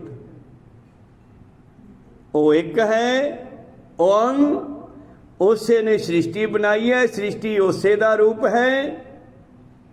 ਕੱਲ ਸ਼ਾਮ ਨੂੰ ਪੜ੍ਹ ਰਹੇ ਸੀਗੇ ਕਿ ਉਹ ਇੱਕੋ ਹੀ ਆ, ਦੂਜਾ ਹੈ ਹੀ ਨਹੀਂ। ਬਾਬੇ ਫਰੀਦ ਦੇ ਚੇਲੇ ਨੂੰ ਕਹਿ ਰਹੇ ਨੇ ਪਾਤਸ਼ਾਹ, ਆਪੇ ਪੱਟੀ ਕਲਮ ਆਪ ਉੱਪਰ ਲੇਖ ਪੇ ਤੂੰ, ਏਕੋ ਕਹੀਆ ਨਾਨਕਾ ਦੂਜਾ ਕਾਹੇ ਕੋ, ਦੂਜਾ ਕਾਹੇ ਸਿਮਰੀਐ ਜੰਮੈ ਤੈ ਮਰ ਜਾਏ, ਏਕੋ ਸਿਮਰੋ ਨਾਨਕਾ ਜੋ ਜਲ ਥਲ ਰਿਹਾ ਸਮਾਏ। ਇਸ ਕਰਕੇ ਪਰਮੇਸ਼ਰ ਇੱਕ ਹੈ, ਸਾਰਿਆਂ ਵਿੱਚ ਸਮਾਇਆ ਹੋਇਆ। ਇੱਥੇ ਪਹੁੰਚੇ ਭਾਈ ਕਨ੍ਹਈਆ ਜੀ, ਇਸ ਅਵਸਥਾ 'ਚ ਭਾਈ ਕਨ੍ਹਈਆ ਜੀ ਪਹੁੰਚੇ। ਉਹਨਾਂ ਨੇ ਇੱਕ ਵੇਖ ਲਿਆ ਔਰ ਇੱਕ ਨੂੰ ਜਲ ਛਕਾਉਂਦੇ ਪਾਤਸ਼ਾਹ ਦੇ ਕੋਲੇ ਸ਼ਿਕਾਇਤ ਲੱਗਦੀ ਆ, ਤੇ ਪਾਤਸ਼ਾਹ ਜੀ ਨੂੰ ਵੀ ਕਹਿੰਦਾ ਮਹਾਰਾਜ ਮੈਂ ਕਿਸੇ ਨੂੰ ਪਾਣੀ ਨਹੀਂ ਪਿਆਇਆ, ਨਾ ਮਿੱਤਰ ਨਾ ਦੁਸ਼ਮਣ ਮੇਰਾ ਕੋਈ, ਮੈਂ ਤਾਂ ਤੁਹਾਨੂੰ ਹੀ ਪਿਆਇਆ। ਤੇ ਪਾਤਸ਼ਾਹ ਵੀ ਸਮਝ ਗਏ ਬਈ ਇਹ ਤਾਂ ਪਹੁੰਚ ਗਿਆ ਚੌਥੀ ਅਵਸਥਾ 'ਚ, ਇਹਨਾਂ ਨੂੰ ਕੀ ਅਕਲ ਹੈ ਸ਼ਿਕਾਇਤਾਂ ਨੂੰ, ਜਿਹੜੇ ਸ਼ਿਕਾਇਤ ਲਾਉਂਦੇ ਆ। ਇਹ ਹਜੇ ਥੱਲੇ ਫਿਰਦੇ ਹੇਠਲੀਆਂ ਕਲਾਸਾਂ 'ਚ। ਚੰਗਾ ਬਾਬਾ, ਫਿਰ ਜੇ ਮੈਨੂੰ ਪਾਣੀ ਪਿਆਉਣਾ ਤਾਂ ਮੇਰੇ ਪੱਟੀਆਂ ਵੀ ਬੰਨ੍ਹ ਦਿਆ ਕਰ, ਜਾ ਖੁੱਲੀ ਛੁੱਟੀ ਆ, ਤੂੰ ਇਸੇ ਅਵਸਥਾ 'ਚ ਹੀ ਰਹਿ ਹੁਣ। ਕਹੋ ਮੈਂ ਨਹੀਂ ਕਹਿੰਦਾ ਵੀ ਮੁਸਲਮਾਨ ਦੁਸ਼ਮਣ ਹੈ ਤੇਰੇ, ਤੂੰ ਗਾਂਹ ਟੱਪ ਗਿਆ ਸਾਰਿਆਂ ਤੋਂ, ਕਹੋ ਸਤਨਾਮ ਸੀ। ਸਤਿਗੁਰ ਉਹ ਜਿਹੜਾ ਪਰਮੇਸ਼ਰ ਹੈ, ਸਾਡਾ ਸਤਿਗੁਰ ਹੈ, ਸਾਡੀ ਜੀਵਨ ਜਾਚ ਹੈ, ਸਾਡਾ ਆਤਮਿਕ ਗਿਆਨ ਹੈ। ਐਸੇ ਇੱਕ ਓਂਕਾਰ ਨੂੰ ਪਾਉਣਾ ਹੈ। ਤੇ ਫਿਰ ਅਗਲਾ ਅਰਥ ਹੈ ਸਤਿਗੁਰ ਪ੍ਰਸਾਦ। ਪ੍ਰਸਾਦ ਦਾ ਅਰਥ ਬਣਦਾ ਪਰ, ਪਰਸੈਂਟੇਜ ਹਰ ਇੱਕ ਦਾ, ਸਾਧ ਸਵਾਦ ਆਨੰਦ ਹੈ। ਇੱਕ ਅਰਥ ਇਹ ਬਣ ਗਿਆ, ਦੂਜਾ ਬਣ ਗਿਆ ਐਸੇ ਮਾਲਕ ਨੂੰ ਸਤਿਗੁਰ ਦੀ ਕਿਰਪਾ ਦੇ ਨਾਲ ਹੀ ਪਾਇਆ ਜਾ ਸਕਦਾ ਹੈ। ਕੋ ਸਤਨਾਮ ਸ੍ਰੀ ਵਾਹਿਗੁਰੂ। ਅੱਗੇ ਗੌੜੀ 52 ਅੱਖਰੀ ਆਰੰਭ ਹੋ ਜਾਂਦੀ ਆ। ਗੌੜੀ ਰਾਗ ਹੈ, 52 ਅੱਖਰੀ ਬਾਣੀ ਦਾ ਨਾਮ ਹੈ। 52 ਅੱਖਰਾਂ ਤੇ ਗਿਆਨ ਦਿੱਤਾ ਗਿਆ ਹੈ। ਮਹੱਲਾ ਪੰਜਵਾ। ਪੰਜਵੇਂ ਪਾਤਸ਼ਾਹ ਜੀ ਦੀ ਇਹ ਬਾਣੀ ਹੈ। ਅੱਗੇ ਸ਼ਬਦ ਆ ਗਿਆ ਸ਼ਲੋਕ। ਸ਼ਲੋਕ ਦਾ ਮਤਲਬ ਹੈ ਕਿ ਸਵੈ ਰੂਪੀ ਲੋਕ ਵਿੱਚ ਵਸਣ ਦਾ ਢੰਗ ਤੈਨੂੰ ਇਹ ਸ਼ਬਦ ਚੋਂ ਦੱਸਦਾ। ਤੈਨੂੰ ਦੱਸਦਾ ਕਿ ਤੂੰ ਸਵੈ ਦੇ ਵਿੱਚ ਕਿਵੇਂ ਵੜਨਾ ਹੈ। ਅਸੀਂ ਤਾਂ ਬਾਹਰ ਬੜੇ ਹੋਏ ਹਾਂ, ਘਰੋਂ ਨਿਕਲੇ ਹੋਏ ਹਾਂ, ਘਰ ਸਾਡਾ ਆ ਹੈ, ਆਪਣਾ ਆਪਾ। ਲੇਕਿਨ ਇਹਦੇ ਨਾਲ ਜੁੜਨਾ, ਅਸੀਂ ਜਿਉਂ ਤੜਕੇ ਉੱਠਦੇ ਹਾਂ, ਅੱਖਾਂ ਖੁੱਲ੍ਹਦੀਆਂ ਦੁਨੀਆ ਨਾਲ ਜੁੜ ਜਾਂਦੇ ਹਾਂ, ਰਾਤ ਤੱਕ ਦੁਨੀਆ ਨਾਲ ਜੁੜੇ ਰਹਿੰਦੇ ਹਾਂ। ਜੋ ਰਾਤ ਨੂੰ ਮੰਜੇ ਤੇ ਪੈਂਦੇ ਹਾਂ, 1 ਮਿੰਟ ਬਾਅਦ ਇੱਥੇ ਆਉਣੇ ਆ ਸਵਾਸਾਂ ਤੇ, ਫਿਰ ਨੀਂਦ ਆ ਜਾਂਦੀ ਹੈ, ਫਿਰ ਸੁਪਨਿਆਂ ਰਾਹੀਂ ਦੁਨੀਆ 'ਚ ਵਗ ਜਾਂਦੇ ਹਾਂ। ਮਤਲਬ 24 ਘੰਟੇ ਅਸੀਂ ਬਾਹਰ ਨਿਕਲੇ ਫਿਰਦੇ ਹਾਂ। ਸ਼ਾਂਤੀ ਕਿੱਥੋਂ ਆਵੇ ਬਈ? ਸ਼ਾਂਤੀ ਤਾਂ ਆਪਦੇ ਘਰੇ ਹੁੰਦੀ ਹੈ ਨਾ, ਗਲੀਆਂ 'ਚ ਥੋੜ੍ਹਾ ਸ਼ਾਂਤੀ ਆ। ਕਹੋ ਸਤਨਾਮ। ਅਸੀਂ ਗਲੀਆਂ 'ਚ ਫਿਰਦੇ ਹਾਂ, ਅੱਖਾਂ 'ਚੋਂ ਨਿਕਲ ਕੇ, ਮਤਲਬ ਆਪਾਂ ਅੱਖਾਂ 'ਚ ਬੈਠੇ ਹਾਂ। ਹੁਣ ਤੁਸੀਂ ਖੜੇ ਹੋ ਬਾਬੇ ਦੇ ਚਰਨਾਂ 'ਚ, ਬੈਠੇ ਨਹੀਂ ਹੈਗੇ ਤੁਸੀਂ, ਸਰੀਰ ਬੈਠਾ, ਲੇਕਿਨ ਤੁਸੀਂ ਅੱਖ 'ਚ ਖੜ ਕੇ ਗੱਲ ਸੁਣ ਰਹੇ ਹੋ ਬਾਣੀ ਦੀ। ਕਹੋ ਸਤਨਾਮ। ਸ਼ਲੋਕ ਦਾ ਮਤਲਬ ਹੈ ਕਿ ਉਹ ਪਰਿਪੂਰਨ ਪਰਮੇਸ਼ਰ ਪਰਮਾਤਮਾ ਜੋ ਸਾਡੇ ਅੰਦਰ ਵਸਦਾ ਹੈ, ਤੈਨੂੰ ਸਵੈ ਦੇ ਵਿੱਚ ਭੇਜਦਾ, ਸਵੈ ਦੀ ਜਾਣਕਾਰੀ ਦੇਣਾ, ਸਵੈ ਨੂੰ ਵਿਚਾਰਨਾ, ਆਪਣੀ ਮਨਸਾ ਨੂੰ ਜਾਣਨਾ, ਭਾਵ ਆਤਮਾ ਨੂੰ, ਜ਼ਮੀਰ ਦੀ ਆਵਾਜ਼ ਨੂੰ ਸੁਣਨਾ ਕਿਵੇਂ ਹੈ। ਸ਼ਲੋਕ ਦੇ ਨਾਲ ਜੁੜੇਗਾ ਤਾਂ ਤੈਨੂੰ ਸਰੂਪ ਮੁਕਤੀ, ਸਮੀਪ ਮੁਕਤੀ ਔਰ ਸਾਜੁਜ ਮੁਕਤੀ ਅਤੇ ਕੇਵਲ ਮੁਕਤੀ, ਇਹ 4 ਤਰ੍ਹਾਂ ਦੀਆਂ ਮੁਕਤੀਆਂ। ਬਦੇਹ ਮੁਕਤੀ, ਮੈਂ ਤੈਨੂੰ ਜਿਉਂਦੇ ਹੋਏ ਨੂੰ ਦੇਹ ਤੋਂ ਮੁਕਤ ਕਰ ਦਿਆਂਗਾ, ਤੂੰ ਆ ਮੇਰਾ ਸ਼ਲੋਕ ਪੜ੍ਹ ਕੇ ਦੇਖ। ਕਹੋ ਸਤਨਾਮ ਸੀ। ਬਾਬਾ ਕਹਿੰਦਾ ਹੈ ਸ਼ਲੋਕ ਦਾ ਮਤਲਬ ਕੀ ਹੈ? ਸਵੈ ਦੇ ਅੰਦਰ ਜਾਣ ਦਾ ਢੰਗ, ਜੁਗਤ। ਤਾਂ ਪਾਤਸ਼ਾਹ ਜੀ ਅੱਗੇ ਫਿਰ ਪੌੜੀ ਲਿਖਦੇ ਹੈ, ਤੇ ਪੌੜੀ ਦਾ ਮਤਲਬ ਹੈ ਕਿ ਜੋ ਮੈਂ ਸ਼ਲੋਕ ਵਿੱਚ ਦੱਸਿਆ ਉਸ ਦਾ ਜਿਹੜਾ ਅਰਥ ਹੈ ਉਹ ਪੌੜੀ ਵਿੱਚ ਵੀ ਹੈ। ਤੁਸੀਂ ਅੱਗੇ ਅੱਗੇ ਸੁਣੋਗੇ ਨਾ, ਜਿਹੜੀ ਗੱਲ ਸ਼ਲੋਕ 'ਚ ਕੀਤੀ ਗਈ ਹੈ ਉਸ ਨੂੰ ਹੋਰ ਵੀ ਖੋਲ ਕੇ ਪੌੜੀ ਵਿੱਚ ਰੱਖਿਆ ਗਿਆ। ਵਿਚਾਰਾ ਇੱਥੇ ਰੋਕਦੇ ਆ। ਪਾਤਸ਼ਾਹ ਅੱਗੇ ਲਿਖਦੇ ਹਨ, ਗੁਰਦੇਵ ਮਾਤਾ ਦੇਣ ਵਾਲਾ, ਗੁਰ ਦੇਣ ਵਾਲਾ ਪਹਿਲਾਂ ਮਾਂ ਬਣਿਆ, ਭਾਵ ਸਾਡਾ ਗੁਰੂ ਸਾਡੀ ਮਾਂ ਵੀ ਬਣਿਆ। ਪਰਮੇਸ਼ਰ ਮਾਂ ਬਣ ਕੇ ਸਾਨੂੰ ਪੈਦਾ ਕਰਦਾ ਹੈ, ਪਿਓ ਬਣ ਕੇ ਸਾਨੂੰ ਪਾਲਦਾ ਹੈ, ਉਸਤਾਦ ਬਣ ਕੇ ਸਾਨੂੰ ਮਾਰਗ ਦਰਸ਼ਨ ਕਰਦਾ ਹੈ। ਗੁਰਦੇਵ ਮਾਤਾ, ਗੁਰਦੇਵ ਪਿਤਾ, ਗੁਰਦੇਵ ਸੁਆਮੀ ਪਰਮੇਸ਼ਰ ਆ। ਗੁਰਦੇਵ ਮਾਤਾ ਹੈ, ਗੁਰਦੇਵ ਪਿਤਾ ਹੈ, ਗੁਰਦੇਵ ਸੁਆਮੀ ਹੈ, ਗੁਰਦੇਵ ਪਰਮੇਸ਼ਰ ਹੈ। ਭਾਵ ਭਾਈ ਕਨ੍ਹਈਏ ਦੀ ਗੱਲ ਕੇ ਸਾਰਿਆਂ ਵਿੱਚ ਉਹੀ ਬੈਠਾ। ਗੁਰਦੇਵ ਸਖਾ ਕਿਤੇ ਸਾਡਾ ਮਿੱਤਰ ਬਣ ਕੇ ਗੱਲ ਕਰਦਾ, ਜਿਵੇਂ ਪਿਛਲੇ ਸ਼ਬਦ ਕਿਹਾ ਸੀਗਾ ਸਖੀਏ, ਉੱਥੇ ਗੁਰੂ ਸਖਾ ਮਿੱਤਰ ਵੀ ਬਣਦਾ ਸਾਡੇ ਲਈ। ਅਗਿਆਨ ਭੰਜਨ ਔਰ ਗੁਰੂ ਮਿੱਤਰ ਬਣ ਕੇ ਸਾਡੀ ਅਗਿਆਨਤਾ ਦਾ ਹਨੇਰਾ ਚੱਕਦਾ ਹੈ। ਕਹੋ ਸਤਨਾਮ। ਗੁਰਦੇਵ ਬੰਧ ਪਸਹੋਦਰਾ, ਇਹ ਗੁਰਦੇਵ ਸਾਡਾ ਰਿਸ਼ਤੇਦਾਰ, ਸਾਕ ਸੰਬੰਧੀ ਵੀ ਹੈ। ਸੋ ਸਿੱਖ ਸਖਾ ਬੰਧ ਪਹਿ ਭਾਈ ਜੇ ਗੁਰ ਕੇ, ਜਿਹੜਾ ਗੁਰੂ ਦੀ ਗੱਲ ਮੰਨੂ ਉਸੇ ਦਾ ਸੰਬੰਧੀ ਹੈ ਨਾ, ਦੂਜੇ ਦਾ ਥੋੜਾ। ਤਿਆਗਤਾ ਰਾਮ ਰਾਏ ਨੂੰ ਸਖਾ ਪਿਓ ਸੀ। ਕੋ ਸਤਨਾਮ ਸੀ, ਕਿਉਂਕਿ ਉਹਨੇ ਗੱਲ ਨਹੀਂ ਮੰਨੀ। ਕੋ ਸਤਨਾਮ ਸੀ। ਗੁਰਦੇਵ ਬੰਧ ਪਸਹੋਦਰਾ, ਸਹੋਦਰ ਹੁੰਦਾ ਵੱਡਾ ਭਾਈ। ਇਹ ਗੁਰੂ ਤਾਂ ਮੇਰੇ ਵੱਡੇ ਭਰਾ ਵਾਂਗੂ ਸਮਝਾਉਂਦਾ ਮੈਨੂੰ। ਕੋ ਸਤਨਾਮ ਸੀ। ਗੁਰਦੇਵ ਦਾਤਾ, ਇਹ ਗੁਰਦੇਵ ਦਾਤਾ ਵੀ ਹੈ, ਕਿਉਂਕਿ ਸਭ ਤੋਂ ਵੱਡੀ ਦਾਤ ਇਹ ਨਾਮ ਦੀ ਦਾਤ ਸਾਨੂੰ ਦਿੰਦਾ। ਬਾਕੀ ਦਾਤਾਂ ਖਤਮ ਹੋ ਜਾਂਦੀਆਂ, ਲੇਕਿਨ ਨਾਮ ਕਦੇ ਖਤਮ ਨਹੀਂ ਹੁੰਦਾ। ਨਾਮ ਹੀ ਉਪਦੇਸ਼ ਹੈ। ਗੁਰਦੇਵ ਮੰਤ ਨਿਰੋਧਰਾ, ਐਸਾ ਮੰਤਰ ਮੈਨੂੰ ਦਿੰਦਾ ਕਿ ਸੰਸਾਰ ਚੋਂ ਨਿਰੋਲ ਕਰਕੇ ਆਪਣਾ ਧਰਾ ਆਸਰਾ ਦੇ ਦਿੰਦਾ ਹੈ, ਆਪਣੇ ਵਿੱਚ ਮਿਲਾ ਲੈਂਦਾ ਹੈ।